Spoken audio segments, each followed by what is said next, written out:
Majority Report with Sam Seder. The destiny of America is always safer in the hands of the people than in the conference rooms of any elite. Sam Seder. They are unanimous in their hate for me, and I welcome their hatred. We must guard against the acquisition of unwarranted influence, whether sought or unsought, by the military-industrial complex. The Majority Report with Sam Seder. And I get the feeling you've been cheated.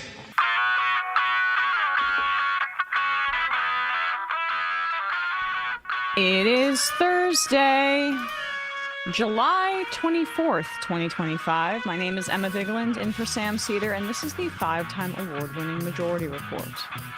We are broadcasting live steps from the industrially ravaged Gowanus Canal in the heartland of America, downtown Brooklyn, USA. On the program today, Jean Guerrero joins us to talk about Stephen Miller, his background, the shadow president. And later in the show, Representative Casar will be with us to talk about Texas Republicans' gerrymandering scheme and what Democrats need to do about it. Also on the program, Israel has starved over 100 Palestinians to death. 500,000 Palestinians face catastrophic food insecurity that will leave lifelong health issues. When you're that hungry, your body starts eating its organs. The Israeli parliament overwhelmingly approves a motion on West Bank annexation. The Wall Street Journal reports that Pam Bondi told Trump in May that he was in the Epstein files. Before the cover-up, interestingly. I'm so sick of this conversation. Let it be. Are we still talking about Jeffrey Epstein? The DOJ is going to meet with Ghislaine Maxwell today, by the way. Yes, that same DOJ led by Pam Bondi. To make a deal, I mean to get down to the bottom of the truth. House Republicans joined Summerlee's oversight motion to call for the release of the Epstein subpoena ahead of the August recess. But look over here. Tulsi Gabbard says she proved Obama engaged in treasonous conspiracy, even though there is no shift in the intelligence assessment. It's just, you gotta say what the dear leader wants to hear. Columbia University settles for $200 million in Trump's shakedown over false claims of anti-Semitism. Now, I'm old enough to remember when Columbia banned Jewish Voices for Peace in November of 2023 for anti-Semitism. The Washington Post reports that ICE is moving to shackle 180,000 immigrants with GPS ankle monitors. A federal judge in Tennessee orders Kilmar Abrego Garcia's release from detention as he faces false, trumped-up charges about human trafficking. And a federal appeals court in California says Trump's efforts to repeal birthright citizenship are unconstitutional. Lastly, the Trump administration is striking down a decades-long consent decree that forced a Louisiana parish to desegregate. Just because, hey, we got to give a shout-out to the Nazis and the Confederates. All this and more on today's Majority Report. Matt, hello, everybody. They reminded me of your tweet that got covered in a Mediaite article because it was a very astute observation. But hello, Matt. Hello, Brian. Hello, everybody. Welcome to the show. You figured this out, Matt. So they tweeted out this weird, Homeland Security painting. What was this? Yeah, well, I didn't figure this out necessarily. A lot of other people did. I also just commented on it. But Department of Homeland Security, you can put this up, put up a painting by John Gass called American Progress, which is actually the piece I used critically, I would stress, as the cover art for my podcast, Literary Hangover. But they also posted some text here: a heritage to be proud of, a homeland worth defending. American Progress, John Gass. Now, people pointed out that this is exactly 14 words, which is relevant because this is a secret Hitler signal by Nazis at Homeland Security that you'll notice the two H's are capitalized. That was the first thing I noticed. Oops. Yeah. And but also the A and the D. A is the first letter, D is the fourth. H's are the 1488 is a Hitler sort of a secret Hitler because code, basically. Yeah, 88 is the H is the eighth letter in the alphabet, so that would be two H's together, meaning correct. Hitler. And go back to Emma. Like this is something that the Department of Homeland Security was doing in Trump's first term. There was a press release where they said they lost track of 1,488 kids, and then they also did had a sort of thread that was actually sort of explicitly invoking the 14 words pledged by white nationalists about securing a homeland for our children or whatever the fuck. That tweet's also 14 letter words. Exactly. Yeah. I mentioned. Yep. And so, which is a white supremacist domestic terrorist slogan, basically. And some people might think that is a little bit far-fetched, but I would suggest no, it's not. It's something. It's a explicit pattern. It's not far-fetched. Yeah. They've been doing this over and over again, and this is going to be very relevant to our conversation with Jean Guerrero about Stephen Miller and her work, investigating his background, because he's all over this stuff. This is his language, and this is probably at his direction or one of his minions across this kind of thing. Yeah, I had a tweet in 2019, in light of Stephen Miller's white nationalism being documented, we should revisit stories like these, dismissed by many at the time as eerie coincidence. There should be more panic about Nazis in power. I mean, this is Lori Voss in 2018. I wonder if they took this down, but you can still see in the maybe URL. The Biden administration did. But the URL was, "We must secure border and build wall, make America safe again." That is like the invocation of the we must, the 14 word slogan. There's another one here where HHS issued the number 1488 4 months prior. Health and Human Services Department recently told Senate staffers that case managers could not find 1,488 children. Again, this is 2019. And how that number arrived at, they never decided to describe. And Stephen Miller is just a Nazi. That was a wink and a nod to the white nationalists and to the Nazis that are paying attention. And there's emails that show Stephen Miller being a big fan of, I forget the sort of European white nationalist book, but there were emails that came out. He is conversant in this actual type of terminology. So this is just Nazis winking at each other as Border Patrol signs people up for six-figure jobs with $45,000 signing bonuses. We'll be talking more about this in just a second, because the depth and the extent of Stephen Miller's belief in far-right ideas has been investigated by Jean and goes very, very deep. But let's talk a little bit about the top story, at least in the news right now, which is it's Jeffrey Epstein. I mean, this is fun for us here at the Majority Report to a degree, not because we're trying to be flippant about the hundreds of... I need to just take a quick break. Cut to the new break here. Your video is stuttering like crazy, so we're going to have...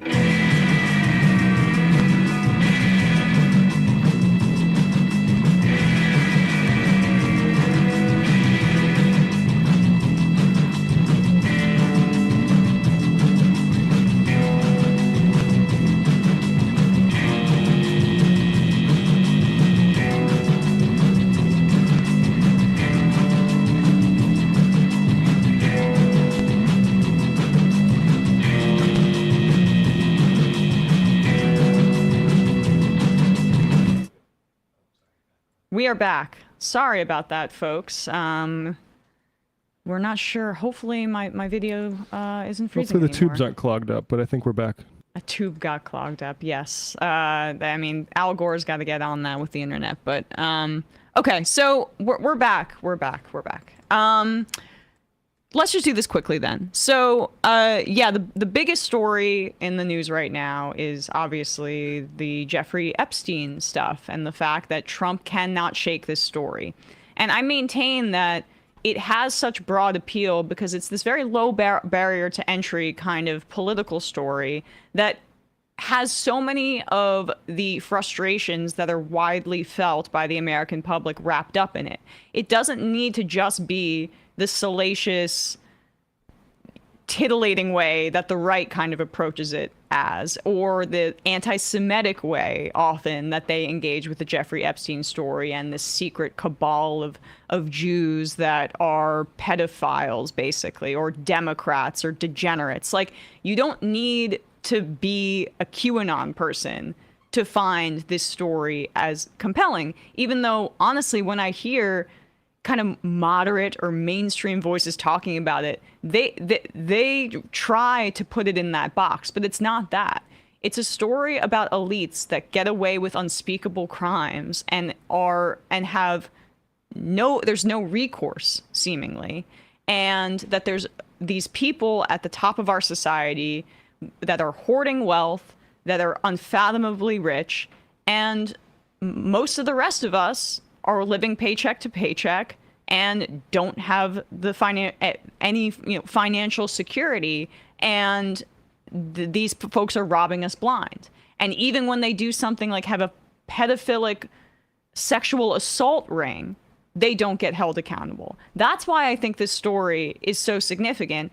And Trump, for years, because of the unorthodox nature, and because the Democrats frankly enabled this, and because he was so uncouth, was able to position himself as this outsider who is outside of the widely reviled establishment of both parties. And this has been enabled by the Democrats' appeal to these mythical moderate suburban Republicans. I mean, there are some of them that are going to vote Democrat, but not in the numbers that shift elections, as we saw in 2024. Instead of tying Trump to the Republican establishment, they pursued that strategy. But what I think this story does is it shows that Trump is a part of that elite that is so widely hated in this country. And more is coming out. CNN found some footage that they released from Donald Trump in the late 90s with Jeffrey Epstein, showing how buddy-buddy they were at this Victoria's Secret fashion show. They also revealed, it was K-File at CNN, that Epstein was at Trump's second wedding to Marla Maples. And now Midas Touch unearthed this video clip as a part of this drip. And of course, the big Wall Street Journal article from last night showing that Trump was informed that he was in the Epstein files in May. Now we're seeing a part of Epstein's testimony. Here he is pleading the fifth about his personal relationship with Donald Trump. Have you ever had a personal relationship with Donald Trump? What do you mean by personal relationships? Have you socialized with him? Yes, sir. Yes? Yes, sir. Have you ever socialized with Donald Trump in the presence of females under the age of 18? Though I'd like to answer that question, at least today, I'm going to have to assert my 5th, 6th, and 14th Amendment rights, sir. That's interesting.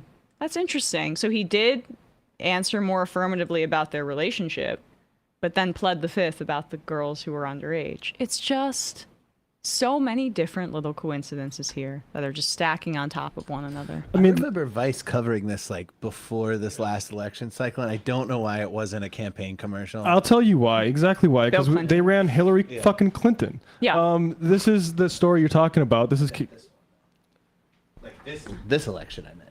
Oh, well, no, they were still they sent Bill Bill Clinton went to Michigan. Michigan. Yeah, you're right. They were still trying to like keep the Clintons in the fold, even though it is the most obvious political prudent thing to throw them overboard. Yeah, with his turtle and tongue. Just as we're this is Ken Silverstein in 2016, the salacious ammo even Donald Trump won't use in a fight against Hillary Clinton. But he mentions this exact exchange somewhere. But there's, it's worthwhile to go into it. But, that video was from 2010, right? Mm-hmm.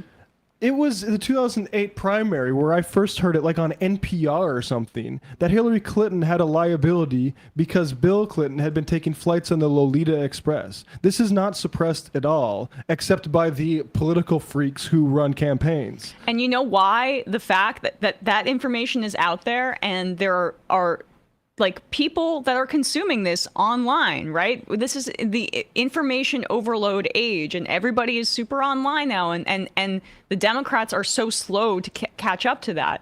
But like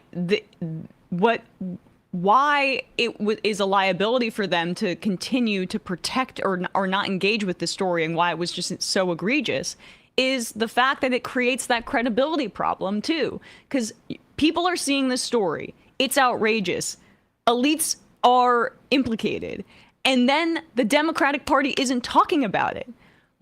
And it's like the stuff with Gaza. If you don't stand up on this issue, are you going to stand up on other issues? And obviously it's different things, but the reason why it's an issue that has staying power is because it's reflective of a populist anger in this country, in my view, that is entirely righteous. And the Epstein story is just a salacious way to expose the rot that is already there. So keep it up. It'll be interesting to see how this plays out, but I don't think this drip is going away, especially if, like, you know, the Trump administration is doing such a bad job at putting a handle on it. In a moment, we'll be talking to Jean Guerrero, but first, a word from one of our favorite sponsors. Hello Tushy, folks. You know, you want luxury in your house. Old school luxury, it's shiny, kind of wasteful, doesn't actively change your life. New school luxury is restorative, transformative, essential every day. Bidets are the new bling. Now, Sam has talked about how this has transformed his life. It's transformed his bathroom habits. I'm not sure I'm necessarily as comfortable talking about it as Sam, so I'll lean on his experience to say that he waxes poetically about Hello Tushy. And, well, I will say this. I was just in Europe and for my honeymoon, and it's just infuriating that we don't have those things all across this country. We're just not refined enough. But we can make it a reality. We can be refined like the Europeans by if you decide to go with Tushy. Aura is Tushy's brand new electric bidet with an auto-open lid and seat, instant warm water that never runs cold, and UV sterilization for next-level hygiene. Aura by Tushy easily attaches to your existing toilet without the need for additional plumbing. Tushy pristinely removes 99% of bacteria while protecting your natural skin barrier thanks to one natural ingredient, fresh water. The installation is simple. It takes around 10 minutes to complete. Literally anybody can do it. Tushy Bidet gives you 2-in-1 benefits, reducing irritation with soothing water, and also just being easy to use. You sit, you cleanse, you dry using the built-in air dryer. That's right, cleaning yourself after using the bathroom is now hands-free. Isn't that nice? You don't have to worry about germs. Every Hello Tushy bidet comes with a 30-day hassle-free return and a 12-month warranty. I'd like to thank Tushy for sponsoring this episode. Elevate your comfort every day for life. For a limited time, our listeners get 10% off their first bidet order when using the code TMR at checkout.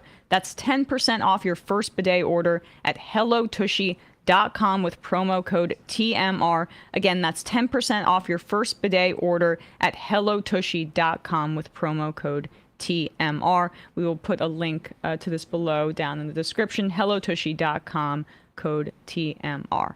All right, quick break, and when we come back, we'll be joined by Jean Guerrero.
right, folks, we are back. Unfortunately, I don't think our guest is going to make it. So we're having some technical difficulties to start the day, some guest stuff, but, you know, we forge ahead. That's what we do.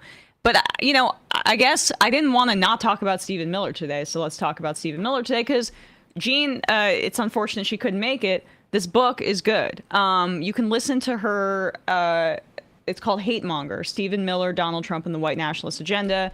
You can read her, or listen to her interview with Sam, if you'd like, back in 2020. It was around, you know, 2 or 3 months before I joined the show, where she speaks about this book. But I did want to talk more about Stephen Miller, or revisit this material, especially in light of what we were seeing out of LA, with LA and Southern California being specifically a target of Stephen Miller's ire. And I have read parts of the book too, so I can speak a little bit about what she wrote. Stephen Miller is, like, functionally, I think we've been talking about this, kind of the shadow president, right? He is one of Donald Trump's longest advisors at this point. I've been saying the longest, and no one's corrected me on that. I don't know who it would be if there's been a longer serving one. I mean, Bannon, but he's not in an official capacity, right? In an official capacity, Stephen Miller is basically his longest advisor, which says a lot about Donald Trump. And he was the architect of the family separation policy in the first administration, and is now responsible for the fascist rounding up of Latino and also Muslim people too are being targeted. Middle Eastern people, Iranian, so Persian people too are being targeted by the administration. Basically, if you're brown and you're an immigrant, or maybe a second generation immigrant, you're the subject of Stephen Miller's ire. Or if you're a white person and Palantir's AI has shown that you've tweeted about Israel or something, you might have a headache at the border as well. Not to the extent of maybe going to CCOT like just some other people, but... Yeah. And as I headlined, the administration is currently floating this policy of putting ankle monitors on around 180,000 migrants. And I think the number is like 25,000 currently have these ankle monitors, and it's because of, like, you know, past dealings with the law and things like that. But, like, it's a massive surveillance expansion. And DHS, the good money for contractors too. Oh, for whoever gets the deal, it's a good money. Palantir. That probably kind of thing. Or someone else. You know, there's competition. That's the only place there is competition. Right. Exactly right. And so he's just explicitly a fascist and a Nazi. And his connection to Southern California is part of what I wanted to talk to Jean about, which is just that, like, since we saw how LA was targeted by the ICE raids as the show of force, and with the deployment of the National Guard by Donald Trump over Newsom's objection. And the early part of this book talks about how Stephen Miller, as a teenager, would basically harass students in school for speaking Spanish. His father had some financial struggles, and he then had to move to a more or less affluent neighborhood in Southern California. And that seems to be where he funneled his hatred. Because he was now in a school not in the fancier part of Santa Monica. He was in a school that, God forbid, had some fellow students that spoke Spanish. And the book talks about how there were multiple instances of him going up to kids and say, speak English in the United States. He also had a middle school friend who Jean interviewed for the book, who spoke about how Stephen dropped him when he found out that he was, I think, half Mexican, and had a call with him, and they were good friends and would talk on the phone all the time about, like, you know, movies and things, and that Miller dropped him because of his Mexican heritage. And Jean also grew up, I think, around the same time in Southern California as Stephen Miller. So in the book, she talks about how, like, the environment was explicitly very racist at that time, too, towards Mexicans, towards Spanish-speaking people in Southern California. And this is around the rise as well of MS-13, which is a gang that did not originate outside of the United States. It originated in prisons in particularly LA, but in parts of the US. So you can see how all of this confluence of factors paint a picture of what the immigration policy has been. It sounds like it came from the mind of a little twerp Nazi who still hasn't gotten over the traumatic experience of having to be around Spanish-speaking people at his new school. And I'm sure we've played this clip before, but for the sake of the posterity and the picture I'm trying to paint of this freak, just a short clip of Stephen Miller and what he was saying to the student body in terms of like his pitch to them. I guess he was running for some sort of student office here in high school. He lost, by the way. Am I the only one who is sick and tired of being told to pick up my trash? And we have plenty of janitors who are paid to do it for us.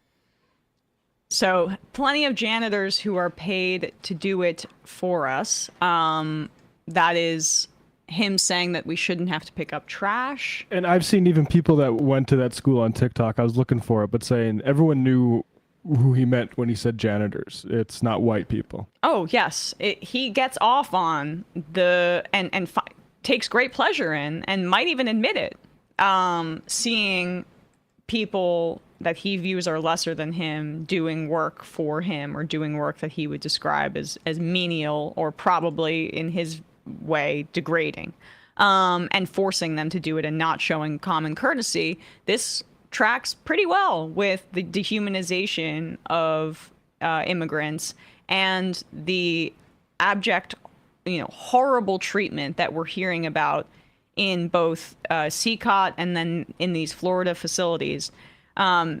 There's more information that's been coming out now that the men that the Trump administration and Stephen Miller imprisoned in El Salvador have been freed in this exchange of prisoners that the Trump administration negotiated. One of the stories here I want to read really quickly. One night in mid-May, some of the Venezuelan migrants deported from the United States to a prison in El Salvador tried to break the locks on their cells with metal rails from their beds. It was a futile gesture of rebellion. No one thought they could escape. Still, punishment was swift. For 6 consecutive days, the inmates were subjected to lengthy beatings, 3 inmates told me. On the last day, male guards brought in their female colleagues, who struck the naked prisoners as the male guards recorded videos on their phones and laughed. The female guards would count to 20 as they administered the beatings, and if the prisoners complained or cried out, they would start again. Tito Martinez, one of the inmates, recalled that a prison nurse was watching. "Hit the piñata," she cheered. This is in an article in The Atlantic where that came out yesterday, where they interviewed some of the Venezuelan migrants that were deported to the El Salvador prison, and then, of course, were kept there in unspeakable conditions for such a long period of time. This is also a part of the book. Good thinking here, Matt. The Southern Poverty Law Center has all of these emails that Stephen Miller had when he was emailing Breitbart, I guess, with ideas and feedback.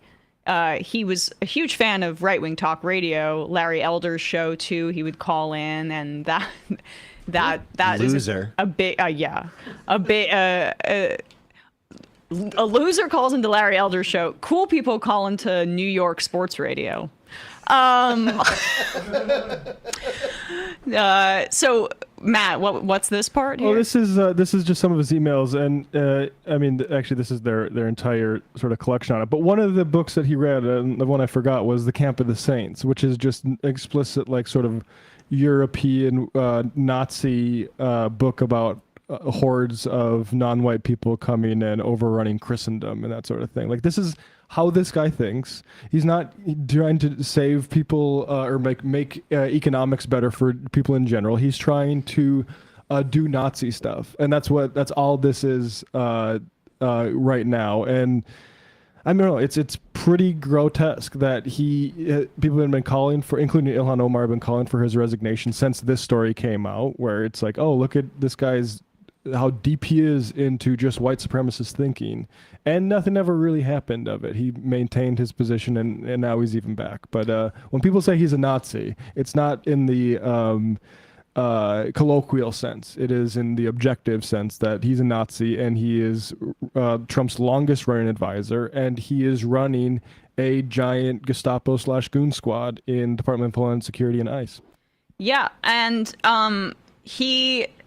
there's another chapter here that says it's chapter 5, There Is No Palestine, which goes into his rabid Zionism and his hatred of Palestinians that was kind of fleshed out in college.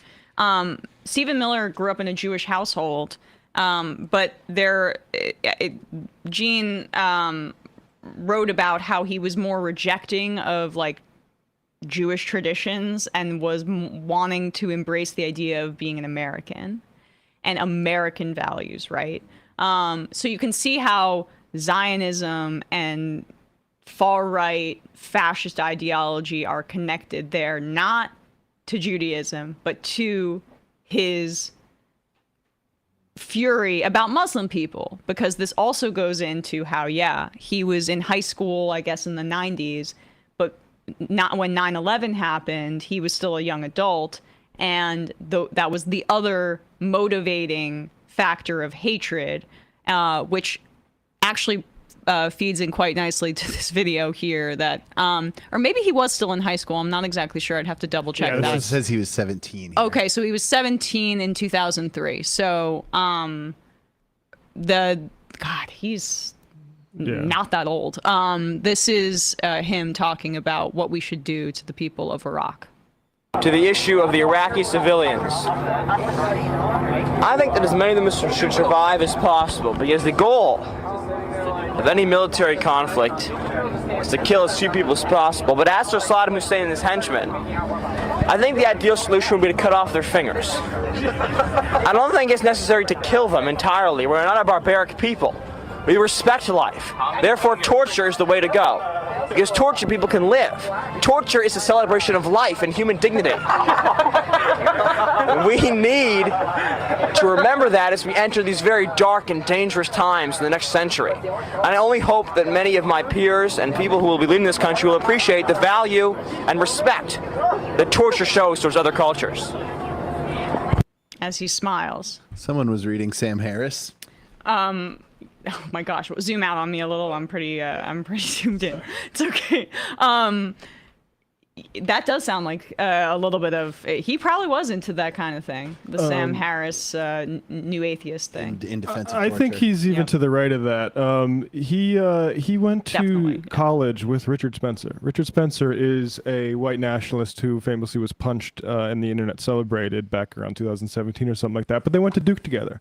And Richard Spencer is someone who, despite being a white nationalist, has expressed admiration for Israel at numerous times, saying he wants to do a white Zionism here, which is the kind of what Cotton Mather and those folks were doing too. But the wasn't that just Manifest Destiny? Well, the racialized element, it was still kind of like Christianity then. The sort of white supremacy element developed over like the 1800s and 1900s into fascism. And now these guys find common cause. It's just two nationalists doing nationalism together. And so there's not a big, despite the surface level contradiction between Zionists and white nationalists, like there's actually a through line of just nationalism. I mean, exactly, and supremacist nationalism, I'll say. And you hear the arguments directly from Nazis and white nationalists that are explicitly envious of Israel because they like the idea of a state being reflective of a specific ethnicity and then maintaining that demographic majority through domination and subjugation and violence. And that is their vision too. And I'll just add, since they're litigious, that Stephen Miller denies what Richard Spencer originally said about him being his mentor at Duke. I don't believe Stephen Miller at all. I think he's a liar and a Nazi. Yep.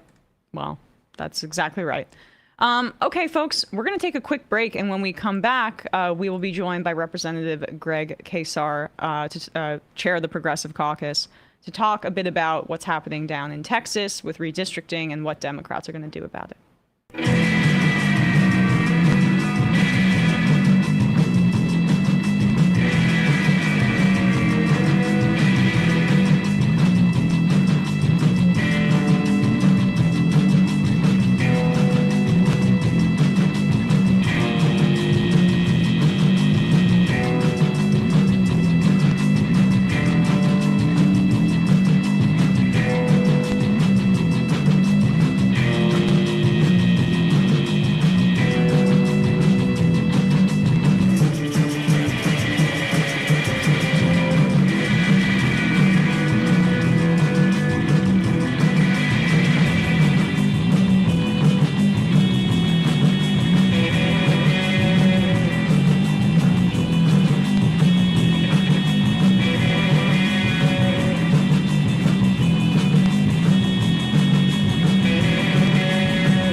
We are back, and we are joined now by Representative Greg Casar of Texas's 35th Congressional District, chair of the Congressional Progressive Caucus. Congressman, thanks so much for coming on the show. Emma, it's good to be with you. Great to see you. This is a really important story, and it's hard, again, with this fire hose of news to get your hooks into anything in particular. But this is going to be the fight, it seems to me, over the next year or so with these efforts to gerrymander even more aggressively. The Republicans are trying to do this in Texas. This week, the Texas legislature has been in a special session, basically debating this kind of thing. Texas currently has 13 Democratic seats and 25 Republican seats, which, in my view, doesn't already doesn't reflect the state's kind of diverse voting population. But they want to reduce the number of Democratic seats even more, by 5 or 6. Just tell us about what's happening down in Texas right now. Yeah, this is a 5-alarm fire for democracy and what's going on right now. Like you said, there's so many things happening in the news, but this is actually the really big one. Because if you ever want there to be any kind of accountability or check on Donald Trump's corruption, or on people continuously being kicked off their health care, or on immigration, or on any of this, the typical line, and I've been saying it, and I've been, I think, naive, is around organizing for the midterm elections to build a majority that can hold him to account. But Trump does not have a plan for winning those midterm elections. He has a plan for rigging the rules before they even happen. And if he comes in and gerrymanders even further, already extremely gerrymandered Texas, and gets away with it without cost, Trump has already said that he has plans to go and take this to state after state after state. So then once we're running in those midterm elections, it might be too late, and we can't let that happen. And Texas redrew its maps in 2021, is my understanding. Like, what is being proposed here that would even more aggressively gerrymander the state? So Texas Republicans have already extremely gerrymandered the state, as you laid out. There would be, look, remember, Ted Cruz in 2018 didn't even get 51% of the vote in Texas. Right. So we can be relatively close to a 50-50 state in a wave year, but they've got us already 2-1, Democrat to Republican. For them to gerrymander even further, and I try not to be alarmist with people, but for them to gerrymander even further would require drawing the kind of map that we haven't seen since before 1965.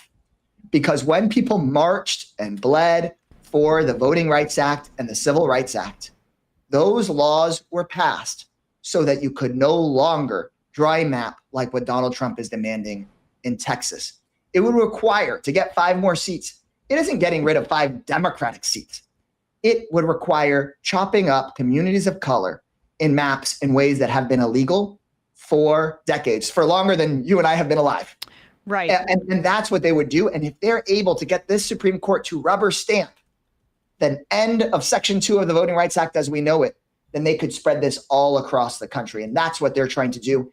And they'll put even Republican incumbents in danger while doing it. And usually you wouldn't expect them to do it, but these guys don't follow the law of their own political survival. They're just Trump's water boys. And so if you've got Republican incumbents that will do anything, and potentially the end of the Voting Rights Act, that's what Trump is trying to take advantage of here.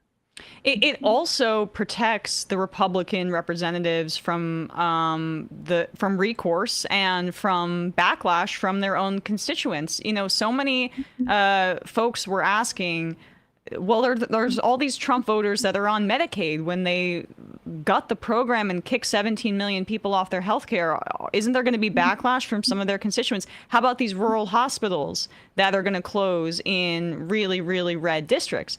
The problem is that they're really, really red. And so they've been so aggressively gerrymandered that it not only doesn't just protect Republicans from like a majority or, you know, in Congress, their numbers. It also, it seems to me, protects the existing Republicans from like democracy. Well, that's actually how it traditionally has been. But here's the interesting thing, Emma, and then we want to get to what people can do to fight back against it. Yes, for sure. Is that traditionally they've kept them extremely red. But for them to go so far to carry Donald Trump's water and go for 5 Democratic seats, some of them may wind up in pink districts because you just can't disappear the millions of Democratic voters, especially in our cities. At some point, they're going to vote. And so that creates actually an opportunity to harness that backlash. And that's our opportunity for stopping these maps, or at least imposing a huge cost on them for putting them in place. So we've got basically a 3-point plan for fighting this, and not all doom and gloom here on your show. Yes. Point 1 is we've got to buy time so that we can execute the strategy I'm about to lay out. And Texans have a great tradition of buying time with filibusters, like Wendy Davis's filibuster against abortion bans here in Texas, and quorum breaks. The Texas Constitution says that if the Democrats basically leave the floor in the House or the Senate, you shut it down. And so we need to buy time, and national attention and national support for that strategy will be critical in Texas, but also your viewers here and listeners across the country. Then step 2, you like, what, Greg, what will you do with that time? We can mobilize enormous resources to run against the Republicans who will now be in much lighter red or pinker seats. Because if Trump is demanding that they give up a bunch of their voters and move it around to get rid of Democratic voters, these Republicans could be newly vulnerable. We could recruit great candidates there. And then our third step is we've got to impose a huge cost on them. And that's why I think it's really good that Governor Gavin Newsom is saying he could start redistricting in California so that Republicans reap what they sow. And if they think they can pick up a few seats in Texas, well, then we damn well better start looking at picking up seats in states with Democratic governors. This kind of strategy, buying time, bringing people together all across the country, running at the Republicans that won't stand up for their own constituents, that's the way that we stop this wildfire from spreading, not just across Texas, but all across the country. We can't just let Trump run roughshod over the Voting Rights Act. Otherwise, he'll just be totally unaccountable. Yeah, and we should say that the Supreme Court has kind of enabled this level of racist gerrymandering with their previous decision, striking down parts of the Voting Rights Act. But you mentioned Gavin Newsom and California and how they are, talking about fighting back. Can you explain to folks the state of these blue states and their redistricting process? Because Democrats have kind of long held on to this belief that while Republicans are going to be partisan and crazy, let's just maintain nonpartisan redistricting committees in blue states like California or New York. Some, like Illinois, I believe, has done some of its own kind of more partisan gerrymandering to fight back against Republicans. But our biggest, most populous states, that's not the case. So speak about that a bit more, if you don't mind.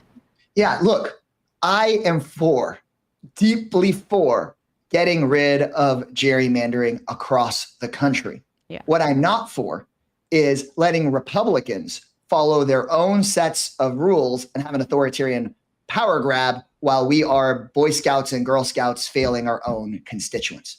So look, if California having an independent commission inspired Texas to have one, that would be great. But that's not what's happening right now.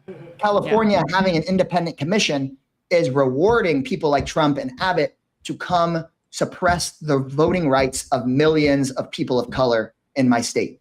So in my view, I think the actual progressive but living in the real world attitude should be California should have an independent commission that is triggered when Texas has one. New York's independent commission should only draw an independent map once Florida has one. That's how we actually get to a level playing field and get rid of gerrymandering across the country. Otherwise, blue state governors protecting independent commissions is what enables there to not be independent commissions, especially in the former Confederate states. Yeah. That's the reality. So we've got to be progressives living in the real world where people are suffering right now. And then hopefully we can elect a majority, a pro-democracy majority in the Congress to just pass a law saying banning gerrymandering nationwide. I'm not saying that we get rid of independent commissions for a state legislature, for example, because there they all play by the same state's rules.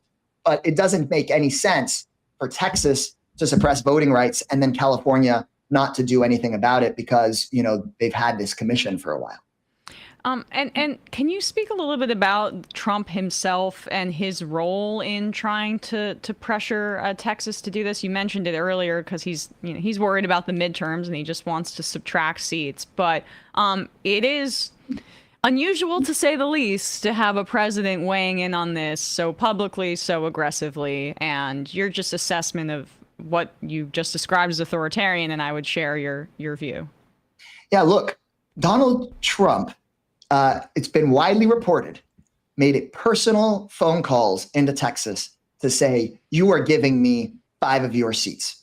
I mean, these Texas Republicans who say that they're tough and independent are being told to completely redraw their own districts in order to allow a president to do continued cover-ups. That's what's going on here. And remember, Trump learned this lesson after the 2018 election, where he lost the majority in Congress, and suddenly there could be subpoenas and investigations against him and his corruption and his criminality. Suddenly his legislative agenda could be blocked. He doesn't want that to happen again because his crime and criminality and corruption is like 10 times worse now. And so he is basically telling Texas Republicans, I don't care about you or your constituents or your seat. Trump only cares about him covering for himself. And now they've got the choice about whether they're going to stand up for themselves and their state or whether they are just, Trump's boys. And that's the question that's before them right now. I mean, we just went through this devastating flood where people in the county that I'm in right now died and lost loved ones and family members and their children. We could be focused on relief and rebuilding, but Trump is telling Texas Republicans, no, your focus is redistricting. Yeah, what did he say when Epstein came up? When in the aftermath of that flood, he said, "We have Texas to worry about." He said it sounds like a bit of a desecration to bring up. It might be a bit of a desecration to not focus on the families affected and just make it about your own power grab. But I digress. Exactly. But the thing I really want folks to come away with knowing is that this is in many ways the ball game, and that no matter where you are across the country, you can help. Call your governor, call your member of Congress, elevate this issue because this is Trump trying to rig the election before we even have it. And so it is time right now. And those Texas legislators who get something like $6,000 a year for their job, I mean, them having to take the risks of fleeing the state or doing filibusters and this kind of work, that they could really use your support fighting for our democracy right now. It's starting here. Absolutely. We'll put in, we always have the congressional switchboard in our comment, in our description, but we'll direct people to that as well so they can make those kinds of calls. And especially if you're in a blue state like New York, like California, start to say, you know, we want to fight fire with fire, and your representatives, they'll listen to that kind of thing. Let's move on to something else that you're working on here. You introduced legislation that would ban surveillance pricing. There's a great write-up about it in the American Prospect that I'd encourage people to read. Of course, David Dayen's always on it. But if you don't mind explaining what this legislation is designed to do and what the problem is that you're identifying here. Yeah, whether you know it or not, you could be getting your prices jacked up or your wages pressed down by companies that spy on you, take that data, and run it through AI in order to basically jack you around. What my bill does is it bans the practice of corporations doing this. Think about it like this. I think that it should be illegal that an airline knows that you Googled a family obituary and then individually for you pushes up your ticket prices because they know that you're desperate to get to a funeral.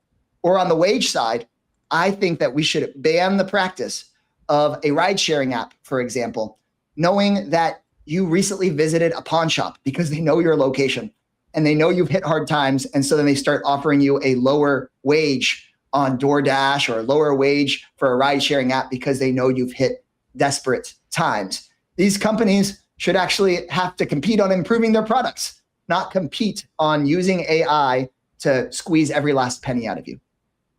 I mean, that's an incredible story that Uber, I guess, has been accused of this in particular, reducing driver wages in real time based on their movements that would indicate desperation. I mean, this is like extremely dystopian stuff here.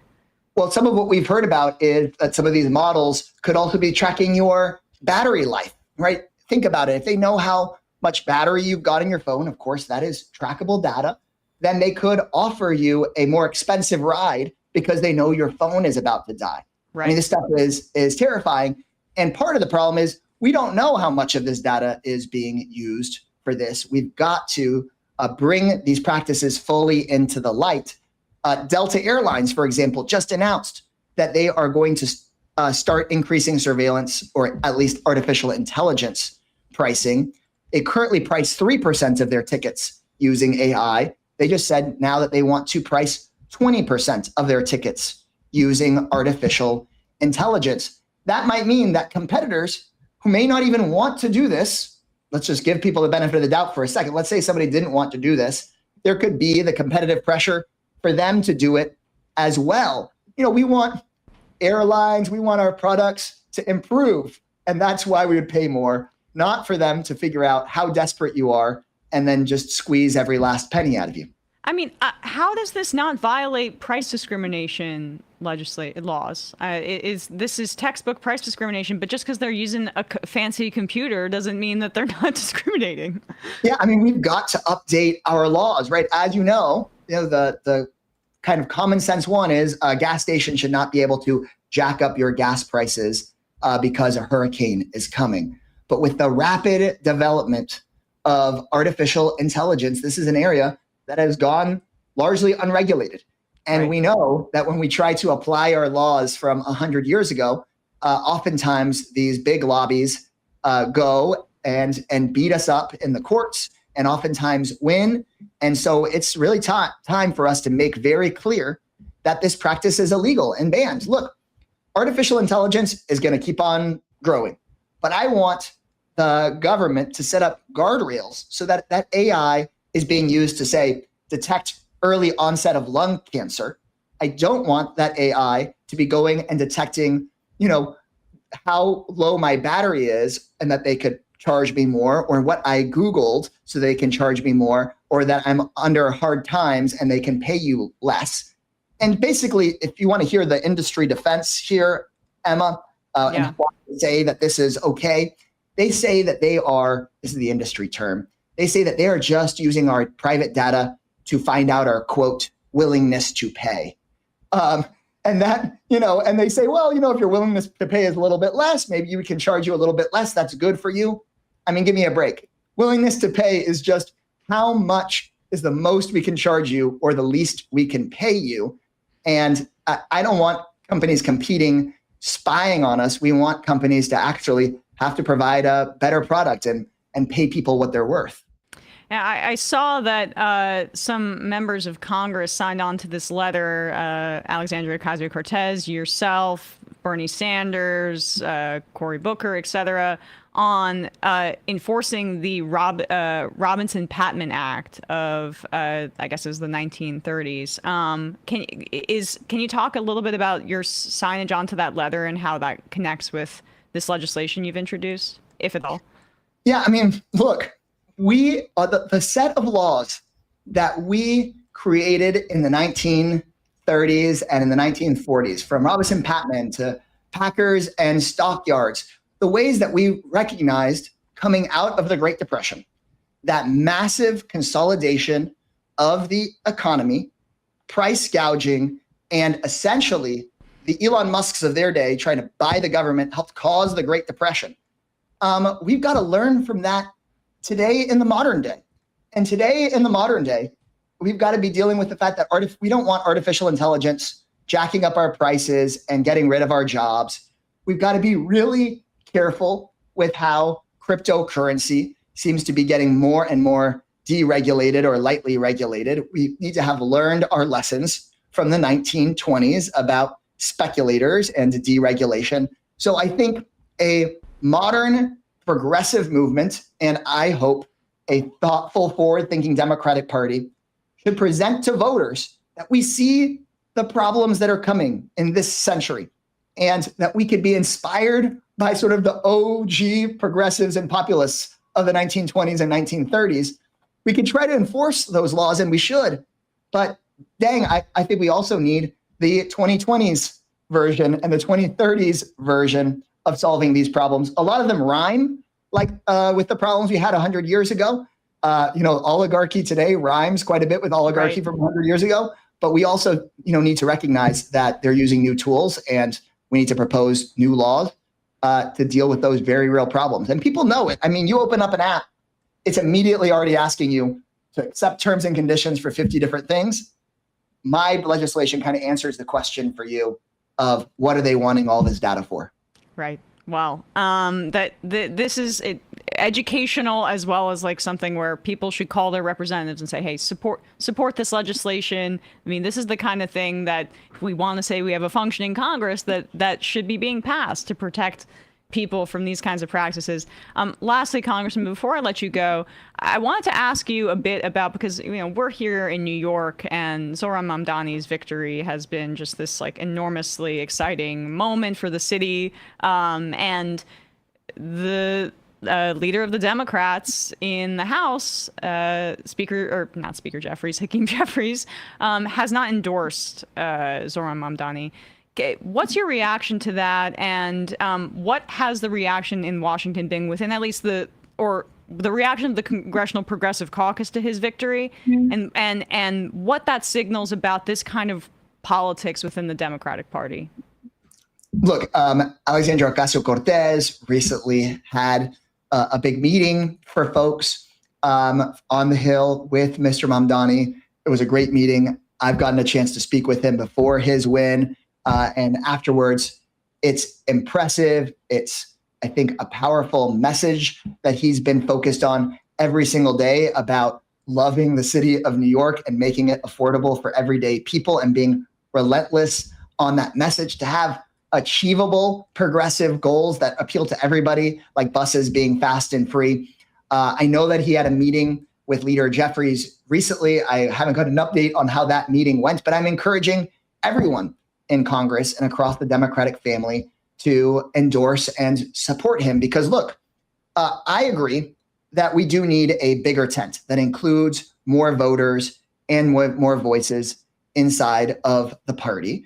And creating a bigger tent also includes the very progressive and further left parts of the party, along with voters that might be more moderate than Mr. Mamdani on a variety of issues. We need to build that big coalition. But oftentimes when we hear some of the more, in my view, some of the more cynical voices saying we need a big tent, they're talking about adding like big bank CEOs to the tent, but they don't want Mamdani, who inspired millions of people in the tent. Look, our tent should include the broad variety of voters, and that includes leaders like Representative Mamdani and the huge number of volunteers and activists he inspired. So, like, when we talk about building a big tent, which I do think progressives need to be committed to doing, that doesn't mean kicking progressive voters out of the tent. It does mean adding people on both ends of the spectrum. Now, does the tent include lobbyists that want to preserve the carried interest loophole? No. I mean, that's not real voters, guys. But unfortunately, I think some of those big money interests are oftentimes trying to drive negative coverage against Mr. Mamdani, and I think that would be to the Democrats' detriment to not include what Zoran is doing into our work. And well said. My last real just follow-up about it is it's not just, to me, you mentioned that it's the message that breaks through. I think there's a lot of focus on, like, how can the social media team be as good as his and things like that, where I'm hoping that the Democrats are understanding that it's the policies that are driving the enthusiasm. And I know the Congressional Progressive Caucus understands that. But like when we're talking about the bigger tent thing, the tacking to the suburban Republicans and constantly appealing to them, it hasn't worked out. We have Donald Trump once again. So like this is more of a not as much of a question. It's more just like, can you see your colleagues embracing that? Because I think it's really key for our democracy that they do. Yeah, increasingly, I think folks are. And I think that goes back to the actually including a lot more voters idea here. You don't have to go and have some watered down, means tested, corporate checked policy in order to bring in some of those, what some folks watching here might call like a normie voter. No, buses being fast and free, as Mr. Mamdani said, is something that everybody can understand and everybody can click with. Certainly, I mean, his videos and social media are amazing. But like you said, it's not just the marketing strategy, it's actually the policy product that inspired a lot of people, right? Like the freezing the rent in those buildings where he can and making buses fast and free is the kind of thing that can inspire millions of people. And what I'll tell you is in the meeting that Congressman Ocasio-Cortez hosted for Mr. Mamdani in Washington, D.C., you had more than just the usual suspects there, because I do think that if we want to defeat not just Trump, but Trumpism, we need ideas that are bold and universal and easy and simple to understand, right? Donald Trump was lying when he said he was going to go support the working class, but when he says things like no tax on tips, it is bold. It is a universal idea. Of course, he ended up not really doing that and screwing over service workers. But we should learn from the fact that you don't have to be, like you just said, a comms superstar to be able to reshape the Democratic Party and Democratic politics towards something that everybody can understand and see themselves in. And I think we should be learning that from Mr. Mamdani's campaign right now. Well, really appreciate you taking the time today to come on the show. Representative Greg Casar, Texas's 35th Congressional District, chair of the Congressional Progressive Caucus, and call your members of Congress about this redistricting fight. It's immensely important. Thanks so much for coming on the show. Really appreciate it. Thanks, Emma. Y'all take care. You too. All right, with that, folks, we're going to wrap up the free part of this program and head into the fun part of this program in just a second. This show relies on your support, everybody. If you feel so inclined, please go to jointhemajority.report.com, become a member of this show. It helps us survive. It helps us keep going. Monday through Friday, we're getting you the news, and that's because of our members. So jointhemajority.report.com if you'd like to support us. The full 2.5 hour plus podcast without ads. Yes. Taken out especially by myself. So most of the time, I sometimes forget, sorry, members, when I forget to take the ads out. But most of the time, there can be no ads in there. Yes. Jointhemajority.report.com. You can also go to shop.majorityreportradio.com to get our merch, which perhaps we could make this a little bit more uniform, but I digress. Matt, what's happening on Left Reckoning? On Left Reckoning, we had Alex Salmon on talking about his piece on the Roosevelt Hotel and how it was briefly a Ellis Island-style processing center for hundreds of thousands of asylum seekers, and then it was demonized by the right wing, like the actual original Ellis Island would be today, and then shut down by Eric Adams because of some IMF loan stuff with the state of Pakistan. So kind of depressing that there's really no voice or no place in politics to voice like, oh, here's how we can actually, like, say, process the thousands of people that were driving out of Venezuela as asylum seekers because we decided to destroy that country's oil industry for political reasons. We can actually process people who seek asylum in like the commitments we made after World War II and the Holocaust require us to, and but we just haven't really been doing that. So patreon.com/leftreckoning to get that conversation. Check it out, people, and we now have our friends Brandon Sutton and Hat Binder. Hat Binder, that's a good one. I've never seen you in a hat. Oh well, I'm wearing a hat. Oh. Okay. All right. Matt, hat on Matt. Matt in the hat. Matt in the hat. Matt in the hat. What's going on your shows? I did a stream last night at youtube.com/MattBinder. Took calls. Talked about the Trump Epstein latest updates. A whole bunch of things. Check it out, youtube.com/MattBinder. And then, of course, tonight at that same YouTube channel, 8:30 p.m. Eastern Time, Leftist Mafia. I'm sure there'll be a lot to talk about, including this latest breaking news about Hulk Hogan. Oh, yes. I'm sorry for your loss. Fuck Hulk Hogan. Oh. No, I'm good. I lost the Hulk Hogan that existed on TV many years ago, decades ago. The guy that played Hulk Hogan is a horrible person, a bad guy. not a great person, for sure. We maybe we'll talk about that in the fun half. I don't know. Maybe we will. Hey, hello, Brandon. What's happening Hello. on the discourse? Well, today I mercifully spared my audience talking about Trump and Epstein, and instead I subjected them to a member, or at least an affiliated rapper of the Wu-Tang Clan, a Wu-Tang affiliate, an adjunct associate professor of at the Wu-Tang University, debating flat earthers about the shape of the planet. Oh, all right. And so we'll be watching the second half of that debate. Things are getting heated. A lot of accusations have been thrown around about Jesuits, and things are getting heated. We're going to finish it tomorrow. Briefly? What do you mean? What are the accusations thrown around about Jesuits? What do Jesuits have to do with this? They invented science and also misinformation. Oh, well, you got to do both.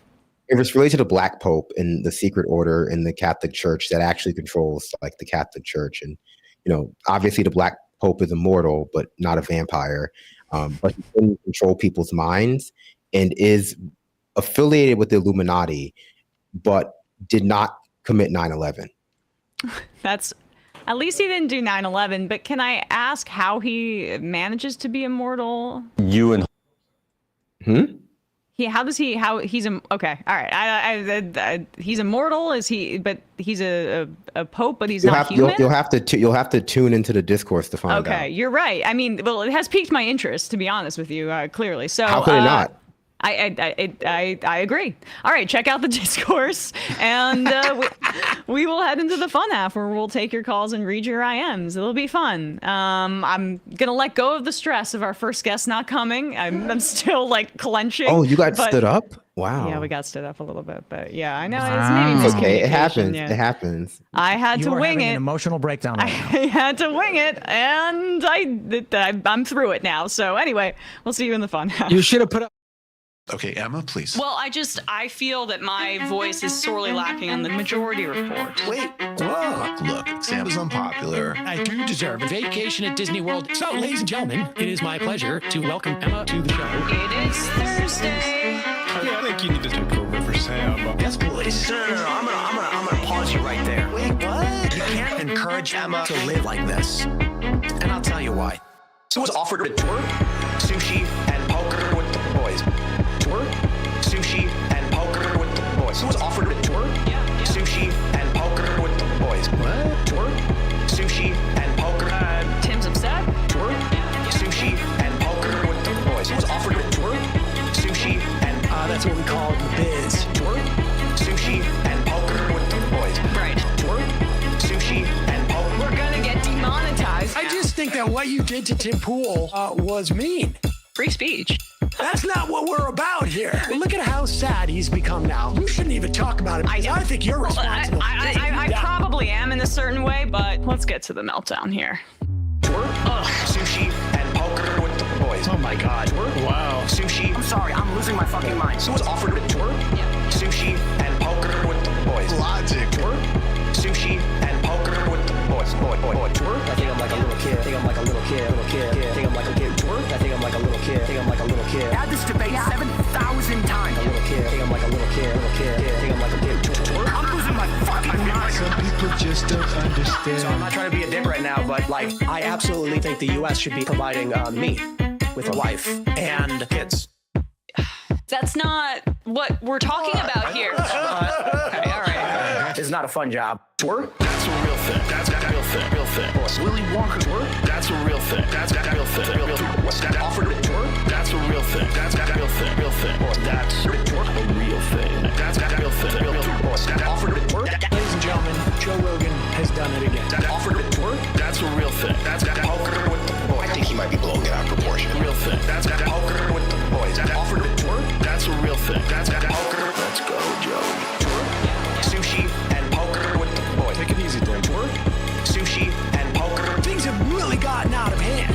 Sushi, and poker with the boys. Delusional. Tour, Deluded. sushi. You don't have a clue as to what's going on. Live YouTube. Sam has like the weight of the world on his shoulders. Poggers. Sam doesn't want to do this show anymore. Do it anymore. It was so much easier when the Majority Report was just you. You were happy. Let's change the subject. Rangers and Knicks are doing great. Now shut up. Don't want people saying reckless things on your program. That's Now, one of the most difficult parts about this show. this is a pro-killing podcast. I'm thinking maybe it's time we bury the hatchet. Left is best. Trump Violet. Tour, Don't be foolish and don't fucking tweet at me and don't bitch. The way Emma has cucked all of these people, love it. That's where my heart is. So I wrote my honors thesis about it. Oh, Fine. she wrote an honest thesis. I guess I should hand the main mic to you now. You are to the right of me on foreign policy. We already fund Israel, dude. Are you against that? That's a tougher question I don't have an answer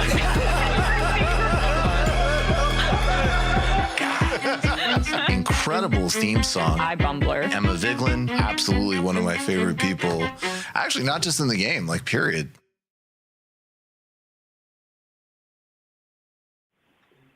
We are back.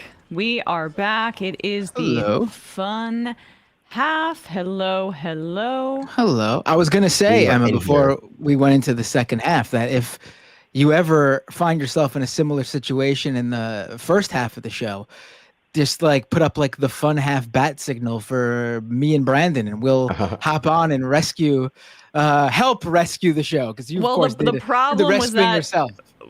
we had a second guest, a representative, Greg Casar, who was great, but I had to do a little filibustering until that point. But Okay. we survive. And of course, you don't want me and Brandon on with a House representative. That'd be Oh embarrassing. no! I mean, you guys are far too. You haven't been vetted yet. Yeah, right. Exactly. I accept that. I've seen my show. I'm on it. I accept that. Brandon talking to him about flat Earth theory or something like Yeah, that. right. I mean, Brandon had a burning question about the Black Pope, the vampiric Black Pope. Yeah, the Black Pope. No, he's not vampiric. He's immortal. It's really important that he's not. That you understand that he's immortal but not vampiric. That's I'm like sorry. a core part of the mythology. I don't really understand why, but it is core. It's very important. I'm sorry. Okay. Before we Zach- went into the second half, though, I was just saying how I saw the new Superman movie. I saw it, and I just want to say it was great. It was easily the best Superman movie that's ever been done. Sam and didn't second like of all, it. what? He told me off air. Sorry if I'm revealing too much, but like he was like it was all right. I'm like, what are you talking about? It was great. It was really good, and there is no way that movie, the storyline in that movie, wasn't supposed to be a stand-in for Israel and Palestine. Yes, simply too on the nose. Wasn't even subtle about it. The only way that it's possible that James Gunn didn't write it about Israel and Palestine himself is if the script, which he says was written before 2023, like October 2023, is if the script leaked to Netanyahu and Trump, and they were like, "Oh, we should do this together. We should plan this out together. This sounds great. We should do this ourselves." Well, the script could have been written, but like that's just so. I mean, the one, James Gunn, prior to October 7th, I'd seen on social media he'd been like liking pro-Palestine stuff before. So you don't. October 7th doesn't need to happen for this to be an allegory for that. But also, like, these films are in production for multiple years and clearly crossed over with the genocide of the past 21 months. Right. So, but there's a specific storyline very adjacent to post October 2023 with Trump and yeah. And also the guy who plays the leader of Moravia is just there's no way that's a coincidence. Yeah.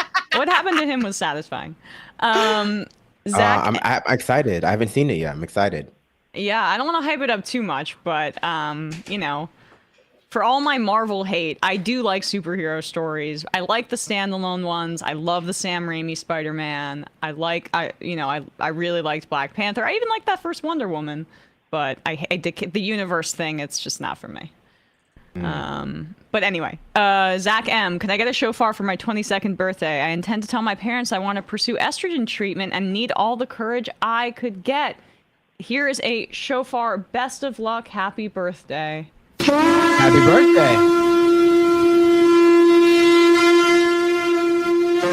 You got this, Zach M.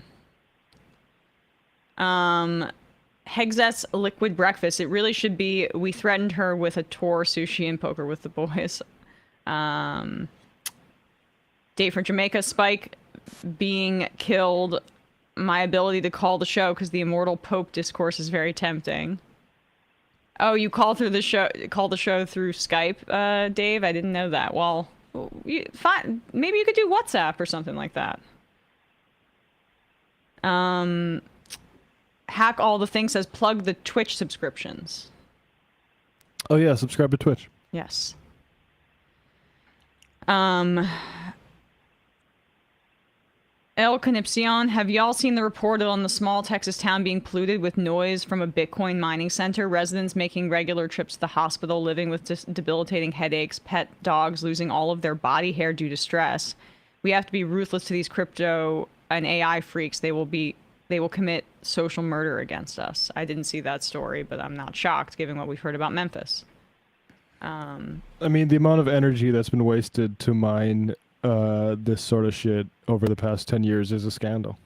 Yep. I mean, also, like, you know, the fact that this kind of thing isn't being as widely reported as like the scam symptoms that people get when they want to put a wind turbine or wind generator in their neighborhood, that, like, you know, it's just accepted to be like a placebo effect kind of thing. Like, you know, I guess I know why, right? Because one is in favor of like green energy and one is like preserving like whatever Bitcoin says to be preserving at this point.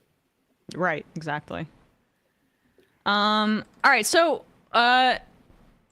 we have our wrestling correspondent here on this day, this auspicious day. Hulk Hogan has died.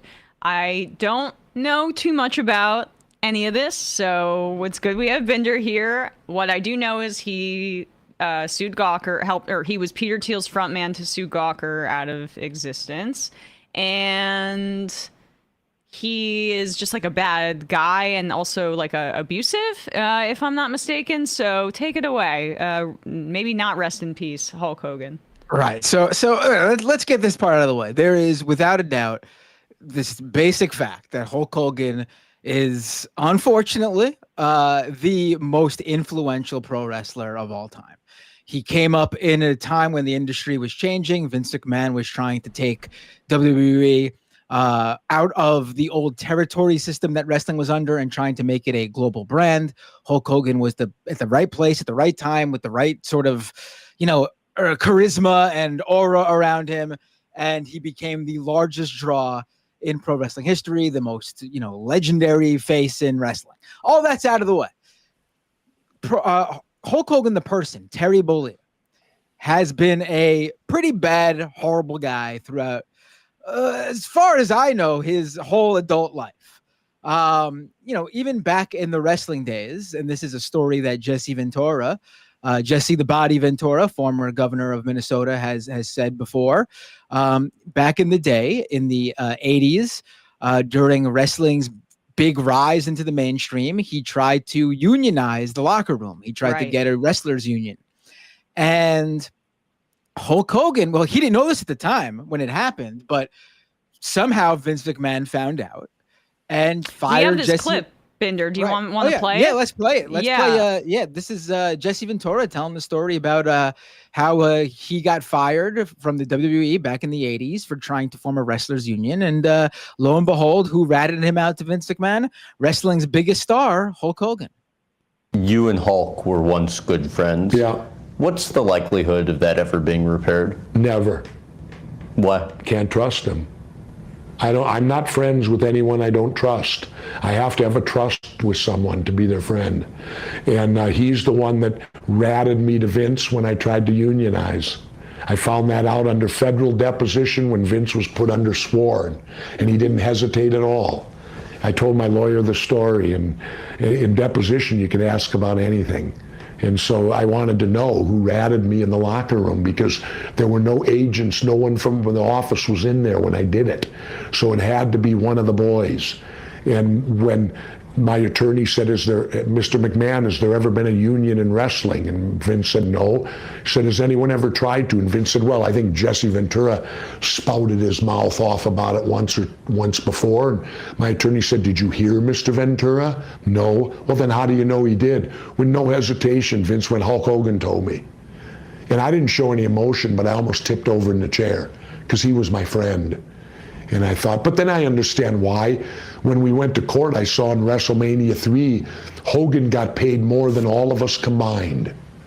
Now, why would he want a union when he's getting taken care of? Imagine that, WrestleMania 3, 93,000 people, and he got more than Andre the Giant and all the rest of us combined. If there was a union, would that happen? No. What communication did you have with Hulk after you found that out? None. I've never spoken to him since and don't intend to.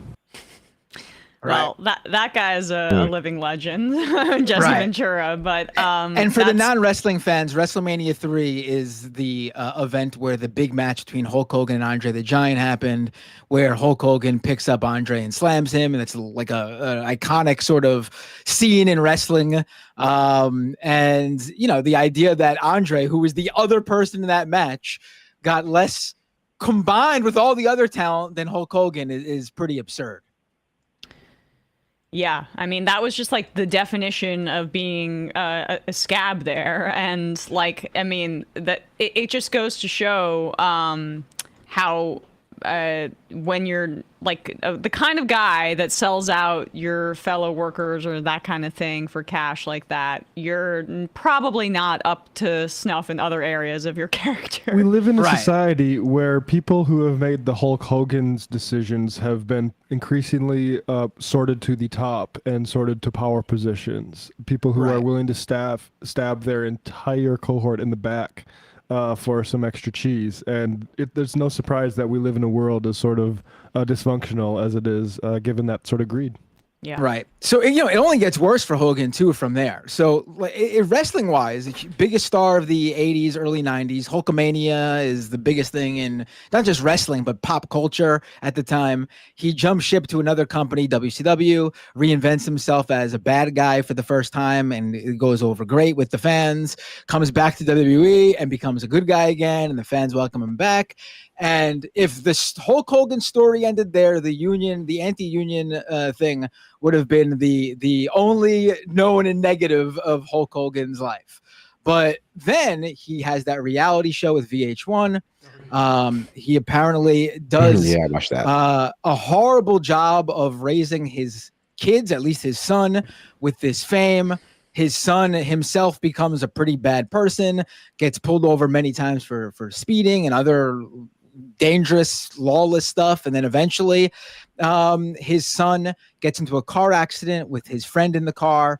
His friend, who's a former U.S. Marine or something, gets permanent brain damage and disabled from it. Hulk Hogan is in some interview says something like, defends his son and says, it's just what God wanted or something like that. Really just like downplaying the fact that he just ruined this guy's life. And then in the mid 2010s, the Gawker sex tape, Gawker publishes the Hulk Hogan sex tape that came out. The big thing at the time was Hogan really did not want this coming out, and people were wondering why he made such a big deal about this sex tape, because at the end of the day, no one really cared about the sex tape. It was pretty, pretty trivial. But it turns out, it seems like he knew there was more to that sex tape, which in fact Gawker didn't even end up happening. Even end up having. What ended up happening was the video that ends Hulk Hogan's or really hurts his career. That's part of that sex tape comes out in another leak where he drops the N-word multiple times when talking about this black guy that his daughter Brooke is seeing. And he's dropping the N-word over and over again, hard R, really like just admitting he's racist too, when saying, I'm a little bit racist. Just this is really over the top. Like, I love doing racism, brother. Yeah. He was saying that like on the video. Brother, I hate them blacks. Right. But that's not the only thing. Then like a year or two later, another tape comes out. His son is in jail, and it's the audio recording from the phone call he made with his son. And he brings up how, I don't remember the exact thing, but it was something to the effect of, I hope we don't come back as black guys or something like that. Like as black guys, like just really on top of his racism, just like nonstop. And then of course, brother, the cycle of karma. Right. The cycle of karma. Like you mentioned, Emma, the sex tape lawsuit ended up being used as Peter Thiel as a front to take down Gawker. So then that's the end of Gawker. And the racism stuff for Hogan though never left him. Like there's a lot of even black pro wrestlers who never forgave Hogan for that, because Hogan never really was apologetic about it. In fact, the only time he ever really came close to apologizing for it, he said that the thing that he did wrong was he wasn't responsible with what he said, knowing that anything could get out there with the internet. It wasn't that he regretted saying the words. It was that he regretted that it got out and he got caught. And that stuck with him. Like he came out and endorsed Trump. Everyone knows that. He was a super hardcore Trump supporter, did the whole RNC thing. We showed up at Trump rallies. And then at the beginning of this year, Hogan showed up at the first Raw on Netflix. WWE had this big deal with Netflix. First Monday Night Raw on Netflix in January. Hogan came out, and apparently, according to wrestling news outlets, this was supposed to be the beginning of more Hogan appearances, but he got booed. Like, not like booed because he came out as a bad guy. He came out doing the whole I'm a real American, Hulkamania Hogan. He was there to promote his new beer. So he was, he wanted the fans to like him. They just booed him so much. And, Undertaker in his podcast said how, Undertaker's another Trump supporter, but Undertaker said that in his podcast, he was also at that first Raw on Netflix, and he came out and the fans cheered him, The Undertaker. And he said that when he heard backstage was that Hogan was downplaying this as people were just upset with Hogan because he's endorsed Trump. But then Undertaker, this like Republican guy brought up how, I also endorsed Trump and the fans cheered me. I think there's a little bit more to why the fans don't like Hogan than just the Trump thing. And it's true. The racism thing, you could say it's one and the same with Trump. But, Undertaker isn't on record recorded dropping the N-word. So, people don't hate Undertaker in the same way they hate Hogan. It's worth just going into some of this racism, Binder, because I'd forgotten about this. But this is his son's in prison, and his son says, it's down in St. Pete's and it's mixed race. We'll get along with everybody, so that's fine. Hulk says, your mom went there and said it was mainly blizz. You know what I'm saying?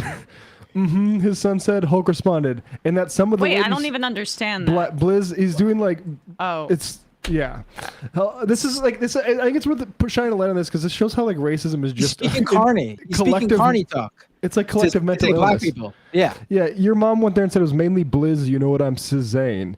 And that some of the ladies there, run the school are nice blizz lizadies. He says, I would go down there and make friends with all those kids down there. Said Nick. I guarantee it. Anyway, another thing is what? Because you know how all the blizz piz, I think it means black people. Yes. Love us. Yeah. Last Friday, the National Enquirer and Radar Online quoted Hogan from the sex tape saying, I am a racist to a point, F blank, blank, blank, N. I mean, insane. He's just... Well, I mean, I think this is how your kid. This is how people talk in private. That, like, you wonder like why how these conversations go, but there are millions of people in this country who speak exactly this way. The people that do that, and they're like, oh yeah, everyone. No, motherfucker, not everyone does this. Yeah. Certain deranged people do this. This is like Florida Creole. This is it's carny. He's literally speaking carny. It's the old style of talk from the carny days that pro wrestling comes from. It's carny speak. That's how they spoke with each other. That's what he's doing to try to keep it undercover that they're saying black people. See, I'm stupid. Coat. I'm so yeah, I know. I'm so naive. I thought he was just like a real big Jazzy Faye fan. Remember that? Because like people just used to talk like this all the time. That was like really popular in rap music. I was like, oh, okay. Like honestly, he said Blizzard, and I thought about the DQ one, and I got a little hungry. He said Blizz. Oh man, I would like go for a Blizzard right now. Yeah. I would love a Blizzard. Do you remember when Trump? Like, remember like faux shizzle? Like remember he would say faux shizzle. That's exactly what this is. Yeah. Do you remember when Trump skipped his own son's speech at the RNC and took a nap and then showed up for Hogan's and started blowing kisses to him? Now I know why. Blowing kisses without his hand, right? He was just going. Hulk's been treated very unfair. All right. There's our obituary. Yeah, that's the end of Hulk Hogan, right? A guy who was never really respected in the industry for never wanting to put over younger talent when he would have helped them out, to being a racist, to endorsing Trump, to all the other horrible things throughout his life. It's too bad. He could have lived his character and been like the meathead Mr. Rogers with the say your prayers, eat your vitamins kids from the Hulkamania days. But, that's what happens. You either live long enough to what is it? You live long enough to die a villain or whatever it is. Whatever that phrase is. That's you die a hero. You either die a hero or you live long enough to see yourself become a villain and get reincarnated as a black person. That's what this is. There we go. That's Blizz. Right. That's what they say in Batman, The Dark Knight, right? Yeah, I guess. I wonder how much money his son spent on like phone call tokens just to talk about the Kaepernick stuff. Oh, I'm sure. He needed an outlet. That's all the kids are saying. Risen Piz, brother. Risen Piz, brother. Risen Piz, brother. Hope the will of Semsar returns for your brother. I think there's somewhere else where it says like I wouldn't want to come back as a black person. I do hope reincarnation is around for your he could be so lucky. He shouldn't be so lucky. Yeah. Somewhere a baby is being born with the handlebar mustache and the blonde hair just around the head, not on top. Exactly. Born with the bandana on. Right. Yeah. Right. All right. Well, I've kind of reached my threshold, honestly, on Hulk Hogan talk. I hate to tell you, so I'm moving past it. Yeah, that's fine. The last time we'll be talking about him, I'm sure. I wanted to give you the floor to flex your wrestling knowledge. Let's turn to maybe just like some Epstein stuff. Actually, can we play that video I sent you, Matt? Oh yeah. Yeah. So I saw this morning. Ryan Grimm, the great Ryan Grimm, did a breakdown of something I had never heard before about a claim surrounding the relationship that he had with Monica Lewinsky and Israeli intelligence, or what is intelligence and is assumed to likely be Israeli intelligence. This was incredibly compelling. Ryan, best in the business, breaking this story down. I'd love your guys' thoughts on this. Let's also take a trip down memory lane. This is crazy. The 1990s, Benjamin Netanyahu, Bill Clinton, and Monica Lewinsky. Stick around for this one. So in a scandal that has been largely lost to contemporary memory, Israeli Prime Minister Benjamin Netanyahu was alleged to have blackmailed then-President Bill Clinton by revealing to him that Israel had collected tapes of phone sex calls between the 42nd president and White House intern Monica Lewinsky. The story is worth revisiting amid allegations that Jeffrey Epstein was involved in a long-running Israeli blackmail operation of his own. So Clinton met with Netanyahu in the Oval Office in February 1997. Subsequently, according to testimony Lewinsky gave to the special counsel's office, Clinton Secretary Betty Curry reached out to Lewinsky to invite her to an Oval Office meeting, telling her Clinton, quote, had something important to tell her, unquote.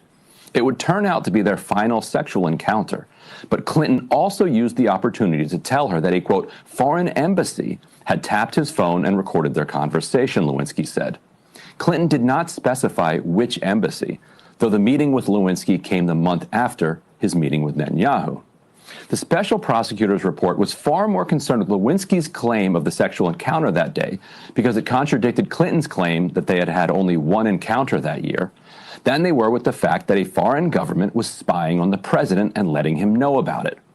The prosecutor was also interested in Clinton's response, namely that he proposed cover stories. I just want to sit with that for a second.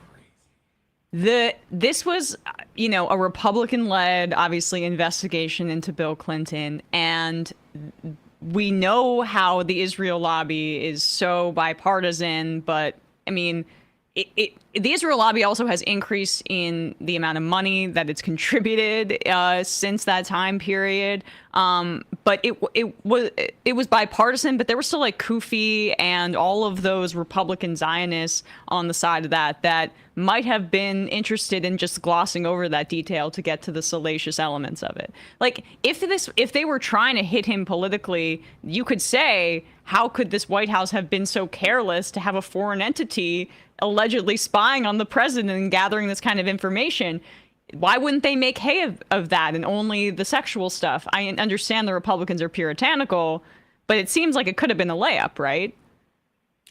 Yeah, no, I kind of think that like perhaps the scandalous nature of this is maybe a little overstated. And by that, I would mean like, I fully believe this happened, right? Based on what I've also watched this clip and seen the reporting. So I believe it happened, but I would also say that this is always probably happening. We know that the United States government taps our allies' phones. Angela Merkel famously got very upset about that when it came out. I think when Edward Snowden released that information that we were tapping our allies' phones. So to some degree, this is just the way that like geopolitics is executed at the highest levels. The fact that Israel is doing this sort of thing to American presidents, I think specifically that relationship, gives credence to other things that people might be insinuating are happening within the, the current political landscape. But to some degree, this is on Bill Clinton being like a skis because, yeah, that's just ultimately, I think, how a lot of espionage, things like that are done. Who got the tap into the White House would be an interesting question. Like, how did they tap the phone? Like, is it somebody with access to the White House? Is it like an AIPAC handler who came in there and did that? Those questions specifically I find interesting, but the overarching story I think is like, within what I expect from watching television and also having read our yeah, but you have like an accurate academic view of how intelligence services operate. A lot of like the narrative around this kind of thing is dismissal or basically burying it. And the reason I find it fascinating is just like that would answer a ton of questions about the Epstein stuff, including, most critically in my view, the 2007 non-prosecution agreement that made it so that, one, he had this insanely cushy prison sentence or jail sentence in Palm Beach where he could leave during the day for 12 hours a day and was still jet setting. And there were and then also protecting his co-conspirators in the non-prosecution agreement from further prosecution. I've never heard of anything like that, and that's that's why this could make sense. Yeah. No, definitely. So I think that there's no such thing as too much blackmail, right? Right. And I think what we have understood, what we can say that has been insinuated by the incredibly weird and clumsy way the Trump administration has chosen to handle this and chosen to engage in just like outright denialism, as opposed to just like feeding some random like D-list celebrities. I keep saying it, some like random rich old Swiss banker to like the wolves, to the media, is that there are a lot of people tied up in this thing, and you don't want people like pulling these strings. Like, so when it comes to the blackmail, why would Israel, for example, let's say, want separate blackmail than the blackmail they already had if Epstein's thing worked? It is for leverage to prevent the Epstein thing from coming out, but also to have like blackmail that's discrete from the larger, like, in this analysis, you would want to have blackmail that is discrete from the larger like blackmail ring that is going on with Epstein that you may or may not be involved with, so that like you're able to like effectively leverage this separate blackmail without exposing the larger ring, but you still have control over other people. So in some ways, you might even use the compromise, like the blackmail that's already on, let's say, for example, Clinton in this scenario, to get someone closer to Clinton to plant this tap in order to garner some other information. It might be all connected. But tap could have been on Monica, Brandon. Yeah, Tap could have been on Monica, which would have been easy if someone close to Clinton was aware that he was having an affair with her. But can we listen to a little bit more of Ryan, and then I want to hear what Durbin had to say. Yeah. Got it. The prosecutor was also interested in Clinton's response, namely that he proposed cover stories. These are cover stories that the two could employ if they were confronted with the tapes. Clinton suggested the pair say they knew they were under surveillance and the phone sex was a, quote, put on for whoever was listening. That's an awfully flimsy idea, but look, he was guilty. The man did not have much to work with. Now, in April, Netanyahu and Clinton met again for a, quote, private visit. On a Saturday then in May 1997, Clinton again had Curry invite Lewinsky to the White House. During that visit, he broke up with her, Lewinsky testified.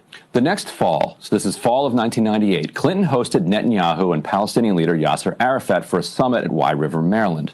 Toward the end of the summit, at 7 a.m., after a long night of final negotiations and handshakes, Netanyahu approached Clinton privately to demand the release of convicted Israeli spy Jonathan Pollard, long a cause célèbre of the Israeli far right.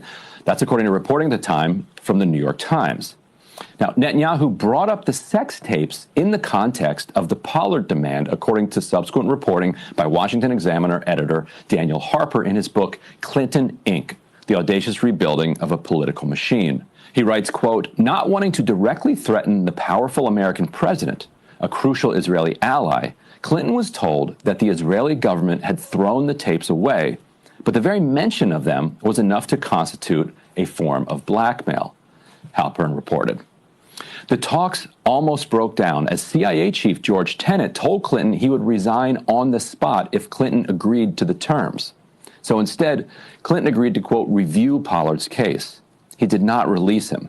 Pollard was eventually freed in 2015 under the Obama administration. Now, on the last day of his first term, Trump pardoned Pollard's handler. Back in Israel, Pollard is now an outspoken supporter of extremist National Security Minister Itamar Ben-Gvir, and has called for the full ethnic cleansing of Gaza. I don't know, Emily, what do you think? All right. What did Netanyahu tell Bill Clinton? I think it's just well laid out there, because this is not to relitigate again the Lewinsky stuff, but it would be something that's relevant to today, given the very clumsy cover-up right now by Donald Trump and the reporting from the Wall Street Journal that he was told by Pam Bondi in May that he's in the Epstein files. And then you have things like this, Dick Durbin, who's looking into like the financial side of, or was it Durbin who was looking into the finances? I'm not exactly sure. So that was the Iowa guy. Oh, Wyden? It was no, it's Oregon, Ron Wyden, right? Oregon? He's out west, I think Oregon, yeah. Gosh, I want to make sure because it's Oregon. So yeah, he was looking into some of the financials, but this was 2 days ago. Dick Durbin talking about the FBI flagging allegedly the documents that had Trump mentioned, the Epstein documents, when Trump was mentioned. We were contacted by a highly credible whistleblower describing Attorney General's pressure on FBI to quickly review and produce more Epstein documents as promised. For 2 weeks in late March, the FBI assigned approximately 1,000 personnel in its Information Management Division and hundreds of additional agents from the New York field office to work 24-hour shifts to review and produce more Epstein documents. These officials were told to, quote, flag any records in which President Trump was mentioned. Essentially, agents were pulled out of their field from their work combating narcotics and violent crime to review this mountain of documents. Other important FBI work was effectively shut down, according to the whistleblower. Using tens of thousands of personnel hours at the expense of public safety for no other reason than to try to bolster baseless claims you've made is unconscionably reckless. President Trump has not helped the situation. Despite his administration continually making promises about transparency on Epstein and the existence of records that they have not produced, he is currently telling the country that it is all a, quote, scam, unquote. Last week, President Trump posted on his personal social media site, and I quote, "My past supporters have bought into this BS, hook, line, and sinker. They haven't learned their lesson and probably never will," unquote, from President Trump. This is the way the president is talking about his own constituents, who are raising concerns about the very claims President Trump's campaign surrogates and administration officials have repeatedly raised. President Trump and Attorney General Bondi are directly responsible for the confusion and mistrust. Okay, all right. Well, I just wanted the part about, the FBI assigning the records. But anyway, you guys take the floor in terms of like the investigations that you think are most promising and fruitful here. I mean, he's not saying anything that I didn't already know. I'm just honestly glad that we can all go back to admitting that the files exist, because I do think that the week in which people were saying like maybe there was no files, maybe Dan Bongino is like a hologram, maybe Pam Bondi was referring to like just the evidence broadly and not a list. A lot of people embarrassed themselves, like gaslighting themselves publicly on stream, trying to like convince themselves that like everything that we had known or been told up until this point, even by the people who were now telling us something different, was just like a mass delusion that we were all engaged in. And from the beginning, I just felt like, considering like what we had known up until that point had been, if not like specific, pretty like, the shape of it was pretty well known. Like there seemed to be some sort of larger criminal financial empire that was being covered up or in complement to like a child sex trafficking ring. Like their like rebuttal was that's not the case, right? And that just didn't pass the smell test. I don't think they like presented any evidence that elevated that beyond some kind of like fringe theory. And so I'm not surprised by this. I'm just glad that we can at least go back to having a real conversation, and like the lazy gaslighting about there being no list, there are no files, like lone pedo theory, all of these things that were like just not like, it's not realistic. I think I'm happy we can go back to being a little bit more reasonable. Well, this is so turning it from like to more fun stuff than some of the more detail oriented kind of Epstein speculation. Let's do 6 here. Go ahead. I will just say, I hope people are ready for like Ghislaine Maxwell to be freed, though. Like either go. No. Well, this is I want to go to that angle. Okay, go ahead. Well, because that's the next step. That's the next step to this whole thing. Like Ghislaine Maxwell walked. I mean, I can't say walk free. She'll either be freed from this mortal coil or she'll be freed from prison. But the idea that she's going to be like still behind bars, like physically speaking, is unlikely to me. It seems like, this is just going to be one of the only promises made, promises kept that Donald Trump actually follows through on. I feel like she's going to be walking out in the next few, like if not weeks, months for sure. When I first heard that they were reaching out to her, my first thought was, oh my God, we're going to have another episode where, Ghislaine Maxwell, dead at whatever age she is, found, she committed suicide in her cell. I mean, if she plays ball, she'll be out. She'll be sentence commuted. I want to we'll play this clip in a second. I just want to put this Jacob Shamsian thread up, which is about this angle of Maxwell. It says, I want answers, but the way it's being handled, only see it blowing up and sowing more mistrust. Basically, there's too much focus on Ghislaine Maxwell. And he says the most obvious and easiest things DOJ could do to give us answers about Jeffrey Epstein would be to simply release the files that an army of FBI agents do the redactions. Give us Jeffrey Epstein's financial transactions, which is what Wyden's on. Give us his texts and emails. These are the things that will tell us about his life and what he did, how did he do it, and who else was involved. And Rokana wants to subpoena Jeffrey Epstein's estate. Great idea. That's another good one. Yep. Whereas this, I think the focus is on Ghislaine. Because they're trying to shake her down for a deal. Right. And that's, and they also know like the things that they're saying, we do want to release the grand jury testimony. Well, what about the financial record? What about all the stuff that Shamsian's talking about there? Well, that's the stuff that's the most important, right? I mean, let's do 5 and 6 actually. All of this, great to see some of the reporting that people are digging and finding, say, that archival footage of Trump and Epstein being all kissy and lovey at the fashion show, the Victoria's Secret thing. It's okay. We're establishing that they had a significant relationship, more of that, right? But we already know Trump's a rapist, and a horrible man. This is much more than just about his character. We want to know what are in the files and what the extent of a potential blackmail operation was, and what ties does it have to intelligence?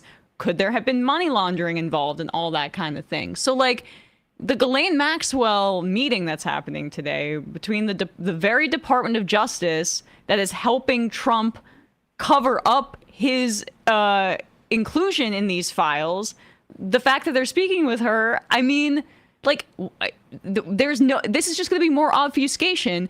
And back to the story straight. And Tim Burchett, who is, he was the guy that was basically on the verge of tears when Trump gave him that signed merch that got him to switch his vote on the big, beautiful bill. He's I don't know if we're talking about him or Tommy Tuberville or whatever. He's in the running for one of the dumbest elected officials in the country. And he's so dumb that he just outright says what he thinks the Department of Justice is going to do here with Ghislaine Maxwell. The government has said in its filings that they don't trust her. She's a liar. No, she is a liar, and she's a dirtbag. And, so then why subpoena her if you can't trust her? Well, because the one thing we got holding over her head is if we find out she lies, she goes back to her original sentence, and that's looking at lifetime. And if she's looking at maybe parlaying this into reducing her sentence, then we could have some leverage there. The government is what? Yeah. So they're letting her out. They're letting her out. They're letting her out. If she lies, aka tells the truth about Trump, she could go back and get her sentence worsened. If she tells the truth, I don't know. The truth. And the funny thing about the truth is that it can be whatever you want it can be, and it sets you free, literally, in this sense. Oh my gosh! I mean, it's happening right. It's happening right in front of our faces, and it's so naked. But I mean, she's a liar, but we use lies. Actually, we're in the lie business. Right. And this is a new angle to it that I'm finding fun is now, if in anticipation of her potentially being released or to soften the ground here, perhaps it's time to humanize Ghislaine Maxwell, who I just want people to know was cruising around New York City. This was after he got the sweetheart deal in Florida, in cars and picking up girls in their school uniforms to bring him back. She was doing this in Florida too, driving around schools, recruiting women. Sorry, not women, girls, recruiting girls and women who were sex trafficked too, young women, but girls. This is the guy that apparently Greg Kelly on Newsmax has decided to defend here. Let's find out, what is this all about? And she's also been subpoenaed by the Oversight Committee. I think this is great. I do have a feeling that she just might be a victim. She just might be. There was a rush to judgment. There was a lot of chaos there for a while. All right. Granted, she hung out with Jeffrey Epstein. No. And I know that's apparently not good. Hung out. But she's in jail. Hung out. Hung out. They hung out together. She's gonna be free in 6 months, and she's gonna have a show either on Newsmax with Chris Cuomo, or she's gonna be a rotating guest on the 5 whenever like the liberal is out. The one who like sits on like the edge, who sits like across from like Greg Gutfeld, and they're just gonna pretend like it's normal. They're gonna pretend like it's normal. Pedocon theory fully realized. Join us at 4 p.m. for News Maxwell with Ghislaine. I mean, it would be in her lineage, given her father, his role in the British press, and once rival of Rupert Murdoch himself too. She'd be going back to her roots. I wouldn't be surprised if she ends up as like the Attorney General. They fire Pam Bondi for they're gonna fire Pam Bondi for mishandling the Epstein files and like point Ghislaine Maxwell to be the new Attorney General. Like, and then in a year and so, like the Trump administration will, I don't know, change the Gulf of Mexico to the Gulf of America to the Gulf of Epstein, and MAGA will be back in line. They'll be back in line eventually. Yeah, I do. I like Most that. of them. I Not like all your of them, but most of vision, them. Brandon, of her being the Attorney General, because like then Trump could finally have someone fully controllable. Like Eric Adams, it feels like he got bored of that, hanging his pending imprisonment potentially or prosecution over his head.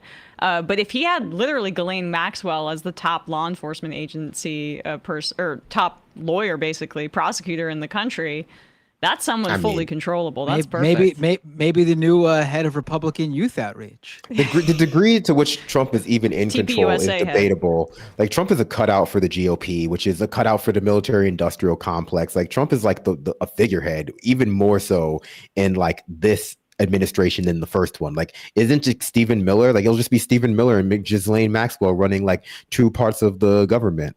Yeah. She didn't hang out. As Marlon Ettinger points out about Maxwell, this is from the trial. As Maxwell and Epstein intended, these grooming behaviors left minor victims vulnerable and susceptible to sexual abuse by Epstein. Maxwell was then present for certain sexual encounters between minor victims and Epstein, such as interactions where a minor victim was undressed, and ultimately was present for sex acts perpetrated by Epstein on minor victims.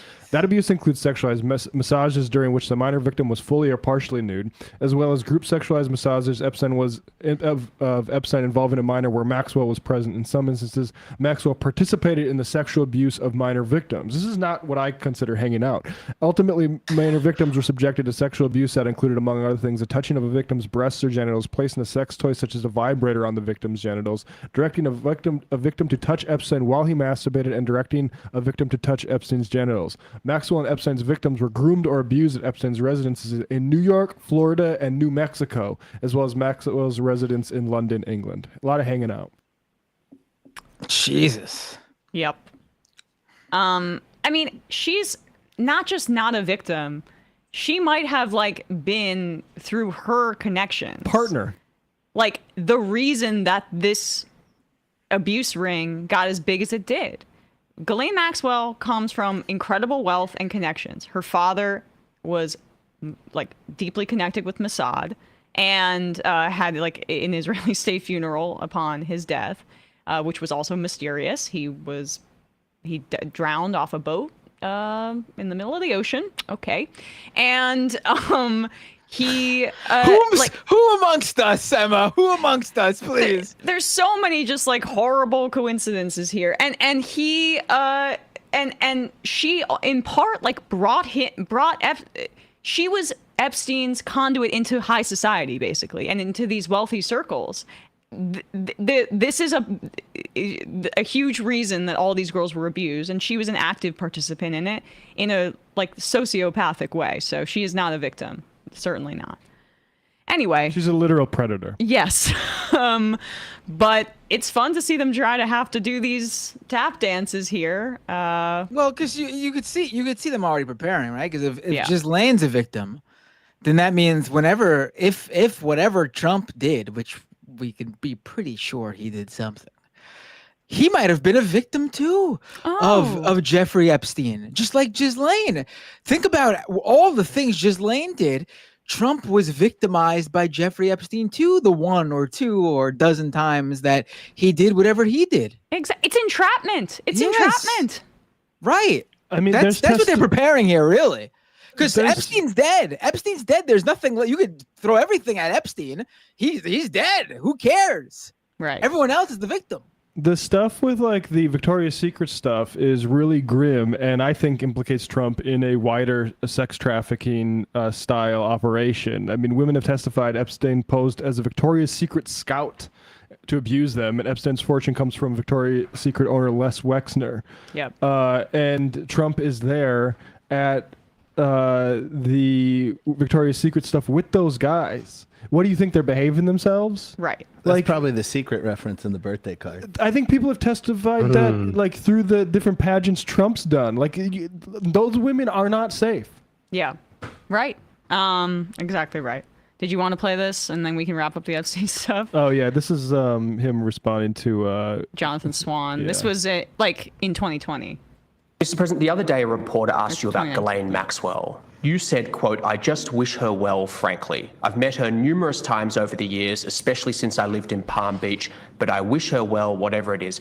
Mr. President, Ghislaine Maxwell has been arrested on allegations of child sex trafficking.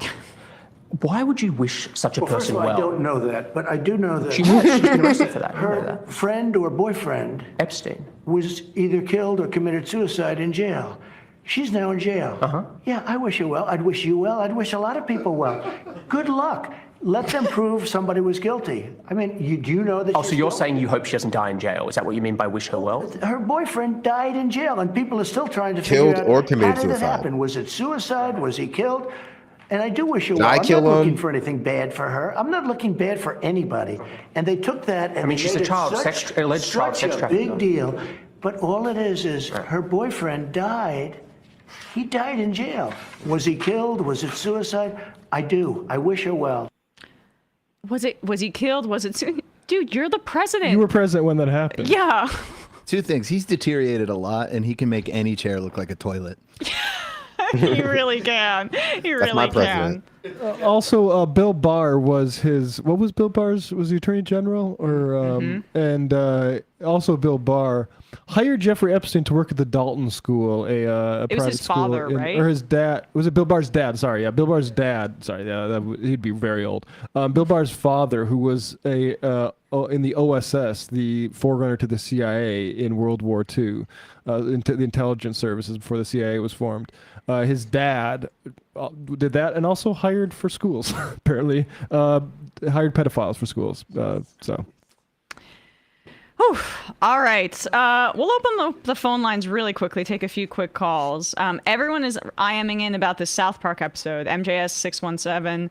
Guys, I know South Park has a spotty track record, but last night's episode had me dying laughing, absolutely ruthless on Trump, because there's like this revolt right now within anybody that like might be affected by that merger. I mean, I didn't think I saw some clips. I thought it was very dated from South Park. They could do better, but also I guess the more of the point wasn't exactly the content itself, but that they went after Paramount right after signing this $1 billion deal with Paramount. Wow.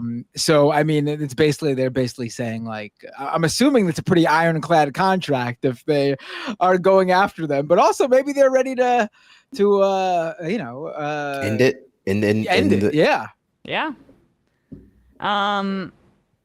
Space Lennon, if you want to hear a truly deranged song, I suggest When the Hulkster Gets to Heaven from Hulk's album from the early 90s. Matt and Brandon have to know it.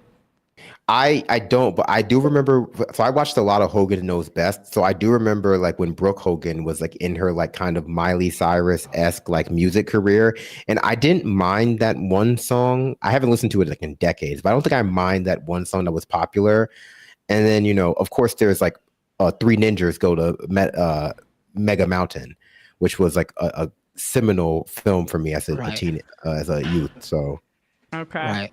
I mean, it seems like she ended up being the most normal of the family. Last I checked, I think she cut off ties from them completely. She doesn't speak with them anymore.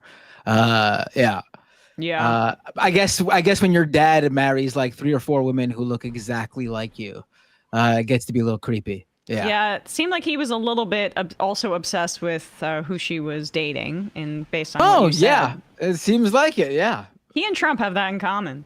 Mr. Brown's adult baby says, "We've been thinking about the wrong victims of Epstein. Can we please for once just stop and think of the wealthy for a moment?" Schmuck Coomer, I feel like Maxwell has more control over Trump than vice versa. She knows where the figurative bodies are buried. Well, I mean... Well, she needs to make sure she's not one of those bodies. Exactly. She can't speak out. Is a threat here, because like she wants to get out of prison. Like she has a sentence. It's not forever. And so and she's been in jail for some time now. It's possible that you don't even pardon her. She's just commuted because she's getting old. She's sick. Like she's like, I wish her well. Like it's just prepare yourself prepare yourself for what it would do for our society.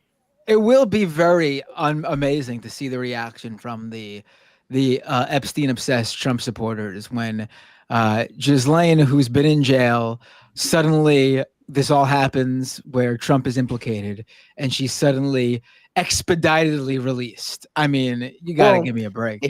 It's important to realize that a lot of people who are even critical of Trump's handling of this still do not think Trump is implicated in the Epstein files. They have been engaging in all sorts of and very impressive Olympic level mental gymnastics to explain how it's actually someone else who's responsible for either the non-release of the files, plus the total denial. Like it's Pam Bondi, it's Dan Bongino, it's the secret evil FBI agents, it's Kash Patel. I never trusted them anyway.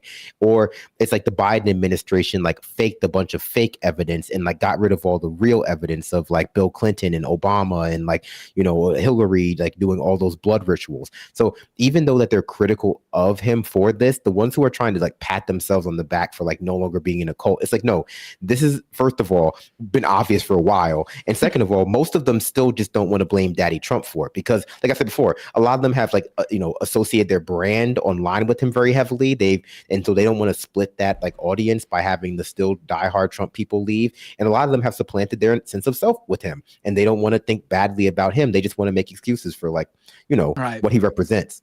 Yeah. Right. Jay Tingle, worth recalling that Ken Starr's bulldog was Brett Kavanaugh. The future Supreme Court justice made strenuous efforts to get Miss Lewinsky to say under oath that Clinton had ejaculated in her mouth. Priorities. Good job. He got to the bottom of that, Brett Kavanaugh. Ghislaine Max Left says Barack Hussein Obama. Barack Hussein Khomeini Obama. Right, but Barack Hussein, who Obama should have just decided to write Clinton out of the files. What a silly guy. I mean, Hillary should have, because he's also alleging that Hillary forged these documents. And he threw out like Comey and Brennan and all these. I think they really overplayed their hand with the like, there is no list, there are no files. Like I said before, even if that is true, that is just not the commonly understood, well established, even if it's only vaguely established narrative. And they just kind of plop this like, there actually is no files, there are no lists. It's again, like I said, it's only been Epstein and Maxwell, and forget all the other stuff you already know. Like that just doesn't make any sense based on what people know. And there's been very little effort to try to even make it make sense. And so it's just very shady and very sloppy. So even if they do manage to get Ghislaine to speak out on this in his favor, there's such a huge trust gap, and it would be still very shady. I don't think people would believe it. If she dies, obviously that's a big problem. But like at the same time, I can't blame people for not trusting him on this, because it's obvious what's going on right now. And he did cultivate that lack of trust. And so now like he's really, being, hoisted or foisted on his own petard. I think it's hoist.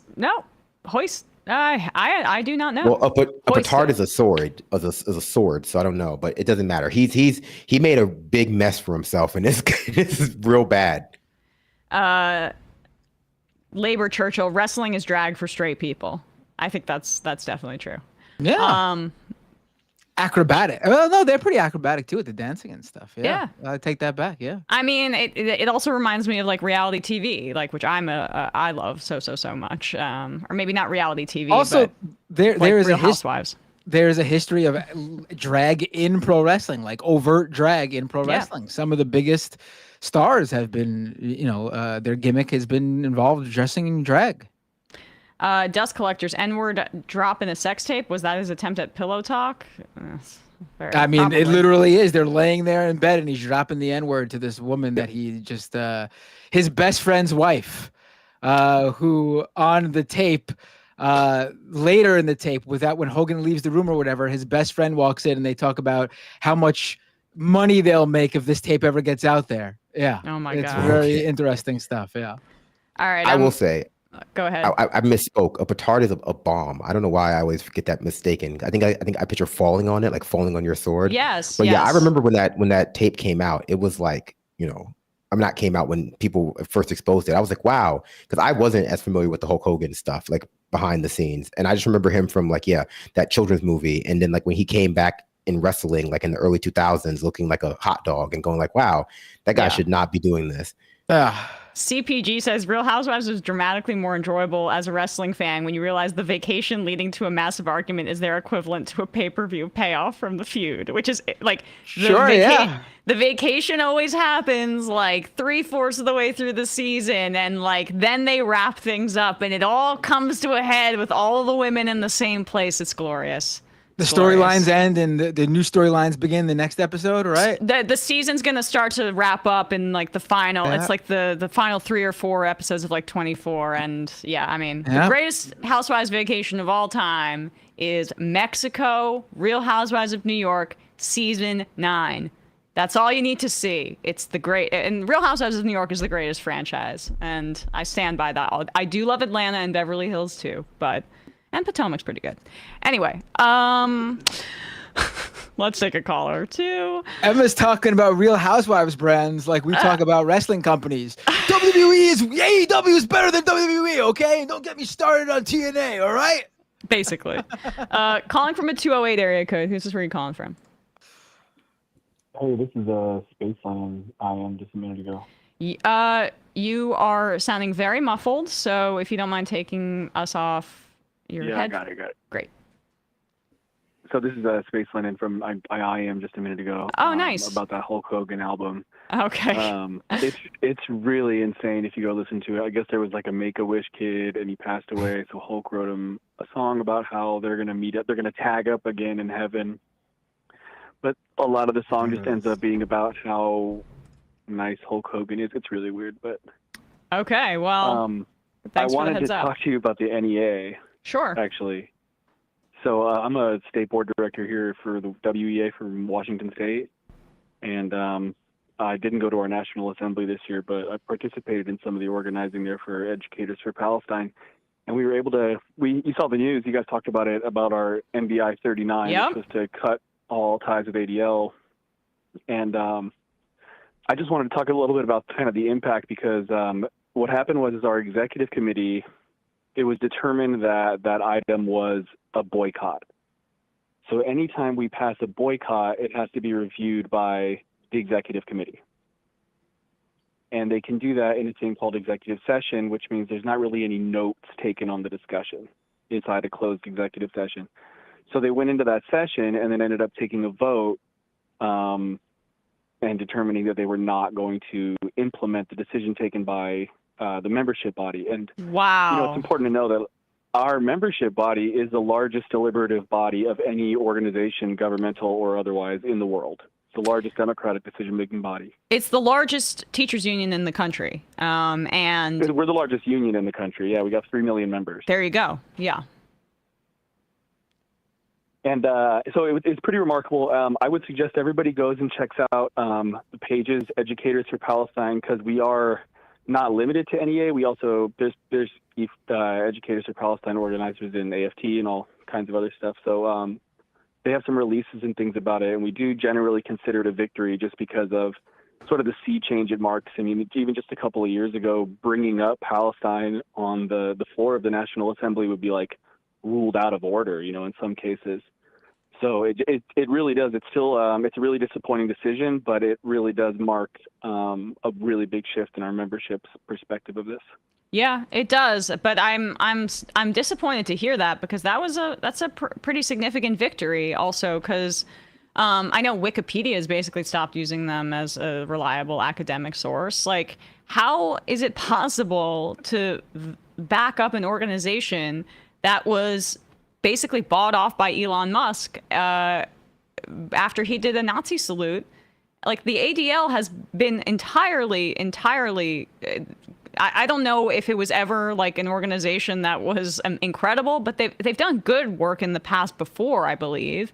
Like, it's just as the Zionism Defense League at this point. So, well, there was the whole thing sort of falls apart there. Right. There was a run they had where they seemed to be caring about extreme right-wing extremism and social justice. Yep. And then they just threw it all, they threw away any rebranding they were able to do during that time frame where that's what their focus was, with just focusing on Israel now. Yeah. I mean, they've completely denigrated them, the work that they've done in extremism research, because of their changing of the definition of anti-Semitism to include any sort of pro-Palestinian activity. Right. Anything else, caller? Appreciate the update. Yeah, though. I just want to say, Washington, we got our primary ballots out. So if you're in the Tacoma area, make sure you vote for Zev Cook for District 5 DSA candidate. Check out the DSA slate on there with them, or Tacoma for All, the group Tacoma for All. You guys can check that out. See a bunch of good candidates for us here. All right, awesome. Thanks so much. Bye. I'll take another quick call. Calling from a 216 area code. Who's this? Where are you calling from? Hi, is this me? This is you. My name's Steven. I'm calling from Aurora, Colorado. While I would love to call in about, as I'm a PhD student studying immunology and microbiology, I'm actually calling in because I have a friend who's still active duty military. I'm a veteran, and I don't think there's been proper reporting about the military's role in ICE since March. His mission has been support activities for ICE, and as of July, he has new orders where there will be a joint Homeland Security FBI DOD operations center becoming active in Colorado. And I think it's just pretty worrying how just that we are involving military intelligence and support activities for ISIS Nazi operations. And thank you for taking my call. Of Sorry, course. a bit nervous, but No, thank you. You're doing great. Is there who is this individual? This is in Colorado? Yes, I don't want to give away his name or information. He is an officer currently, and okay. But yeah, they're making he just got the badge card for the new operations center, but the DoD is providing support operations for this, from what he's been telling me. I mean, since March at least.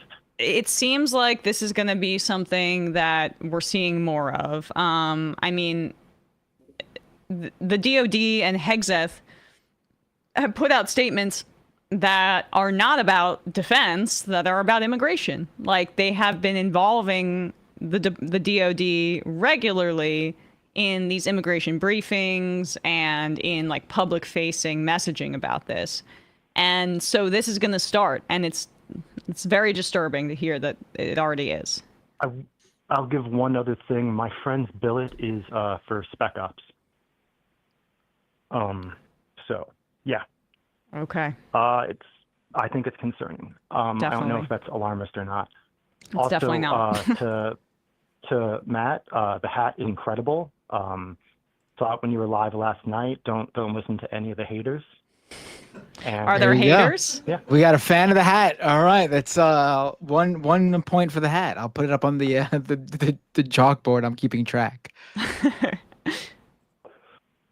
Thank you. Appreciate the call. Thank you. All right, I think I just saw the time. Sorry, guys. I'm just going to be real with you. We're probably not going to do any more calls. Sorry, I'm turning on the voicemail. Let's do a clip, one more clip. Have some fun. Make it not just Epstein related. What do you think, Brian? What's You good want here? Rogan? Ooh. You want centrist Zoran? Have you seen this yet? I have seen that. It's good. It's good. It's all right. Yeah. It was funny. Gosh, what should we? Oh, Rahm Emanuel. I want to do this. I've been waiting to do this. So, do you guys know that Rahm Emanuel is floating a run for president? I heard. Yeah. I mean, this I can't wait to vote for him. Me too. Free country. Me too. Free country.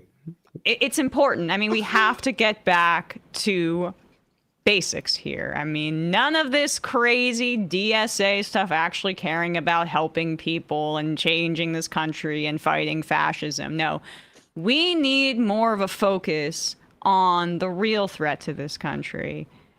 Trans people. Do you believe trans people? And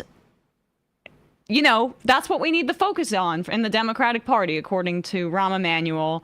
On with Megyn Kelly. boys should be able to play in girls' sports? No. Do you believe that? Is this the round robin? Yeah, we'll do a quick rapid fire, and then we can move past this. Okay. Do you believe that kids under the age of 18 should be able to be put on puberty blockers and then cross-sex hormones? I think parents have to make that decision themselves. I think that a child is too young at 18 to make that decision. It has to be made with a family and that choice. I think before somebody makes a life decision, they have to think twice about that. So you disagree then with the Tim Walz policy in Minnesota, where a child who doesn't get affirmed by his parents can go into Minnesota and get jurisdiction there and get the parental decision overruled? Yeah, look, I think these are life decisions, and I'm also slightly both. I have two minds, not two minds, but two strains that influence an opinion. One, there's a life decision, and a child can't make that decision. You have to have some moral development and character and judgment and foundation for that. Two, parents have to be involved in that, and I think that's for them to make. I don't think the public should be in that space. What if, there are some parents out there who are completely whacked in the head. There really are. They're well, not. That's not all news, is it? But it's not it's just on. Wait, no, it's on. not. Parents are out there. But to me, it's terrifying.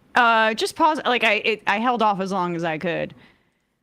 First of all, I hope he keeps keep it up. I want to see him make this his central premise and take a bunch of rich guys' money so that he can drop out before the Iowa caucuses, basically. This just take a bunch of bigots' money and burn it, because if I worried that Rahm Emanuel had the ability to influence one opinion in this country, then I would be outraged over it. But for the most part, this is such a pathetic display that, okay, just let him do it. But she's bringing up parents, how crazy parents are. But before that, she was just saying how this is all about getting the permission of the parents. And this is policy around trans care across the entire country. If you're under 18, you don't have, you need parental permission for this kind of treatment. And transitioning happens after years of consulting with doctors, of therapy, of perhaps different hormonal treatments before you were to do any kind of surgery, which very rarely happens under the age of 18, but happens after those treatments almost always when you're over the age of 18, although there are some top surgeries that are done when you're a minor. And all of that has to happen with parental consent. And she switches to demonizing the parents of trans kids, though, immediately. So it's not about their consent. Of course not. But reactionaries, both in the Democratic Party, because this is not just Rahm Emanuel, it's also Gavin Newsom was also spreading anti-trans hysteria a few months ago. He probably still is. I just haven't been keeping up with his new podcast. So this is just their way to continue to spread misinformation about trans people, to allow for another minority in this country to be scapegoated for the constant and appreciable decline of people's standard of living, which neither the Democratic Party establishment nor the Republican Party establishment has any interest in fixing. am disgusted by how willing the Democrats are at the moment that they seem to think it's like expedient to throw trans people under the bus. And I do just want to highlight this for people who thought that it was an either or on Gaza. The Democratic Party has not spoken out really against like as a unit, as an establishment level. They have not spoken out against the like increased amount of, starvation as a weapon used by the Israeli government. And instead of that, they've been, big establishment players like Gavin Newsom and Rahm Emanuel have been like throwing trans people under the bus. It was obviously never an either or. And the two issues were obviously interrelated. And they were interrelated because the Democratic Party just can't throw marginalized people, at least at the establishment level, under the bus fast enough as an excuse for like their inadequacies, right? They got labeled as like the party that has mastered the vague language of social justice as their main reason for like why you should vote for them. They're the party that acknowledge racism exists. They still perpetuate it through the structural and legislative means, but they acknowledge that it exists where the Republican Party doesn't acknowledge it. Climate change, they acknowledge it exists. They don't fight it well enough, but they acknowledge it exists. And now they want to stop doing all of that. They're like, oh, well, like even that's a liability because we don't have anything to offer you that the Republican Party doesn't have to offer you if you don't concede that like the undocumented laborers coming to the country are the greatest source of evil in the society, right? Like they're so muddled in their messaging on everything, and it's all in pursuit of serving the same people that lead the Republican Party. It's and just like the speed at which they've thrown trans people under the bus to disguise this fast is so disgusting. Well, it also crosses over where if you're the kind of Democrat that's going to throw trans people under the bus based on essentially nothing, based on what the fact that there need to be changes made to the party after the election, and which is the group that I can most throw under the bus without having really any consequences to myself. I want to find a way to create some post-mortem or have answers for people that are looking for a change from the Democratic Party. But what's the one issue that is completely not about challenging the concentration of wealth in this country or challenging power? I know I'll pick the powerless people that I can pick on here. And that's what he's trying. That's what this all is it's like they're careerists and they're making that obvious. And the most expedient thing for them to do when they're trying to look like somebody who is thinking critically about the future is to throw trans people under the bus. And he goes even further here. If we could just play a little more. I'm the one that interrupted, so it's my bad. But he goes further than Newsom. In that space. He basically denies trans people exist at all later in this clip. There are some parents out there who are completely whacked in the head. There really are. They're well, not. That's not news, is it? But it's not just on. No. No, it's not news. But to me, it's terrifying because I left this out, but I want to repeat it. Is I have a son and two daughters, and they are physically different, and that's why when it comes to sports. Why did all the Democrats bail off of that point? A couple came out right after the election, and they said what you just said, and then they got browbeaten, and then they started to walk you got the answers in the question. I mean, that's not ever scared me. And, I used to say this to President Clinton and President Obama. Sound is not always fury.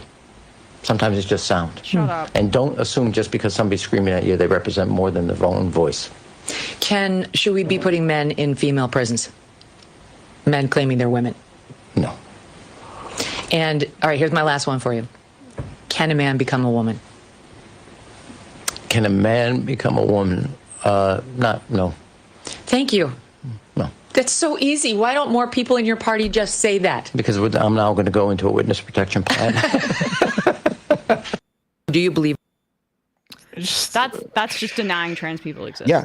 And I will say this is when people say that the Democratic Party, they don't contribute to the same conspiratorial mentality that exists within our society. They absolutely do, sometimes to different degrees. But listening to this conversation, you would think that every other person in the NBA is a trans woman. You would think that you can't go to any high school track meet, any high school gymnastics meet without seeing a trans girl participating. And or that, and people know this is true, that half of our society is trans. Like, they contribute to the same kind of witch hunts that like they accuse the Republicans of. They just stick to, I think, more acceptable populations like Muslims and trans people. And then when it becomes less acceptable, they pretend like they were already on, like, oh, we were always there. Like, oh, we were always there. No, I mean, Rahm Emanuel has been coasting, and this is where Hunter Biden just went in on him, and that was very satisfying. The Hunter Biden stuff, the interview with Channel 5, he gets like 80% of the way there critiquing these like awful professional class Democrats, but then is like, it's all about defending Biden's decision to run in 2024, which is so indefensible. But it was satisfying to see him be like, these guys like Rahm Emanuel coasting off Obama this far into it. I mean, he was the chief of staff at the beginning of his first term. And I remember him most unfondly for being notorious for saying that advocates for single payer within the Democratic Party were fucking R-word. That's what he said. He was saying that like and I'm sure he's thrilled that now Trump's back in office. Rahm Emanuel's the kind of guy that can say the R word again. Yay, that's the material benefits that guy gets. Also, the rich get their tax cuts. He was a horrible mayor of Chicago. He is like a throwback in the worst way to the worst kinds of Democrats. He was the worst kind of Democrat in 2008. And that's not a place where we want to be going back to. So it's just amazing to me how shameless this guy is, how there is no appetite for this kind of politics right now. But there is so much money behind this kind of politics right now. It's all top down, not bottom up. All of the anti-oligarchy stuff, the DSA, Zoran, the enthusiasm. I mean, Omar Fateh in Minneapolis. Like, these are grassroots campaigns that come from organic enthusiasm. Whether it's abundance, whether it's this. It's all about imposing, like, some sort of focus-tested agenda on people that has no material implications for the wealthiest. And they think so little of folks. And I think people can smell that. People, like, fundamentally get, I'm being manipulated right now, and that's why I don't trust the Democratic Party establishment. That's why the Democratic Party has a worse approval rating than Donald Trump right now. That's what I was going to say. I don't know how focus group tested this is because it's not popular at all. If anything, this smacks of people who refuse to listen to what like the focus groups would say, like refuse to listen to what like the data says and insist on carving their own path that is dictated by like the highest paid person in the organization. Like in the case of Biden's, administration, it was Biden himself. Like, it was Biden's decision that was considered law, even if the data said the opposite, which is why we have to call that stuff out, if only because like a lot of what the Democratic Party uses to disguise like their, malfeasance is this idea that, well, what they're doing is practical. We're doing it because like it's going to win us election. We're floating Rahm Emanuel because he's just so popular. And like, that's just to gaslight people when in reality, we know it. We've seen the data. Rahm Emanuel was not popular. He wasn't even popular when he left Chicago at the end for covering up Tamir Rice's murder. At least the video coming out of it. So like, a lot of times the Democratic Party just like says these words to frame themselves as being the party of like sophisticated science engaged thinkers, like the centrist anti-ideological party. We're not like those far right people. We're not those far left people who are captured by ideology. And in reality, they're one of the most dangerous ideologies there are. Like it's a pledge and allegiance to the status quo, even as it drives us off a cliff.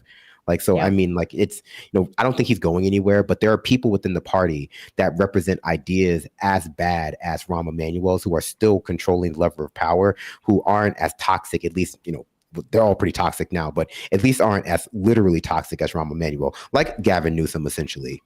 Right. But it's not hitting in the same way it used to. It isn't, yeah. Right. I was going to say, like, it was interesting watching him.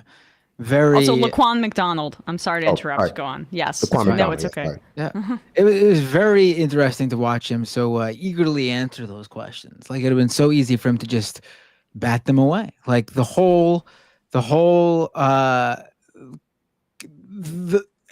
everything that we're talking about right now is how Democrats and even Trump now have strayed away from their promises to the working people, to kitchen table issues, to the economy, to affordability. And how easy would it have been to just be like, I'm here to talk about what's really important. But no, he was happy to partake in what was like, he asked, is this like a round robin or a lightning round? And it was just literally all about trans people. About trans people. It was just gross. Yeah. It's all meant to distract you from your material conditions. It's all meant to distract you from the fact that, like, no matter who's in charge, no matter what party is in charge, you're still getting poorer, maybe at a slower pace, maybe at a faster pace, but things are still becoming unaffordable. But yeah, some people are trans, some people are brown. Those are things that are occurring at the same time. All right. Yeah. All right, guys, let's read some IMs and then we'll get out of here. I'll hang up the phones. Thank you for the IMers correcting us about, Tamir Rice was the 12-year-old boy in Cleveland, right? Yeah, I'm sorry. No, I mean, it's unfortunate that we've had so many police brutality incidents that,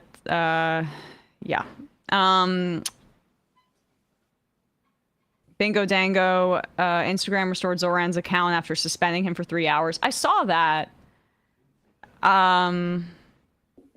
He was too popular. Yeah. You get too I'm sure it was some like Zionist like coordinated thing. Yeah, where they called him, said it was hate speech or something. Tim Pool's Plunger Chapo had an interview with Kareem Zidane about how Ram's brother has been key in developing the UFC's relationship with the far right and foreign authoritarian governments during his time at the UFC. Right. Well, because his brother is like fucking the guy at the top of all that shit. Yeah. Evan Flo says Visa and MasterCard are pressuring Steam to take adult games off their store. I encourage everyone to call them and say they shouldn't have a say in what people spend their money on. Yeah, that's true. This puritanical like anti-porn thing too that's a part of this reactionary moment is very bizarre as well. That's because they're actually all legitimately porn addicts and they're embarrassed of it. Yeah, like it's all I was shame. I saw that that fascist guy on that episode of Jubilee that Mehdi Hassan was on, the guy who was like happily be a fascist. Someone looked into his history and apparently he had previously discussed his porn addiction. I mean, that's what it is with these guys. They're fucking exactly what they hate. Yeah. Some of them are just like Christian zealots, and so they might consider any porn use to be addiction. And then for a lot of them, a lot of those Christian zealots are also addicted. They just don't want anyone to know about it. I was going to say there are also a lot of that addiction is downstream from like antisocial personality defects that they have, where it's not just porn they're addicted to. It's like all things that go with it. Yeah. On that note, and the final IM of the day. Zachary, Miami. Well, I won't make a Real Housewives one, the final one. Zachary, but I have to read this. Miami, Mexico gondola ride or Roni Scary Island might be my favorite vacation arcs. Roni, Mexico is definitely top 5 for me. I have not watched Real Housewives of Miami. I have heard it's good though, or the rebooted one is good. And the final IM, but my friends that tell me it's good think it's all good. So I don't know, anyway. The final IM of the day. Kat, how the Trump administration has handled this Epstein cover-up is truly an indictment of how stupid they think their base is. They didn't even try to come up with something believable, which goes to show that they think his base would believe them regardless of what they say about it. And they were right for many, but not all of them, fortunately. LOL. Yes, exactly right. All right. Appreciate you all. We will see you tomorrow. Thanks, Brandon. Thanks, Binder. Thanks, Brian and Matt, who had to dip out. But we will see you tomorrow. Bye. It might take all the strength I got to get to where I want, but I know somehow I'm gonna get there. I wasn't looking when I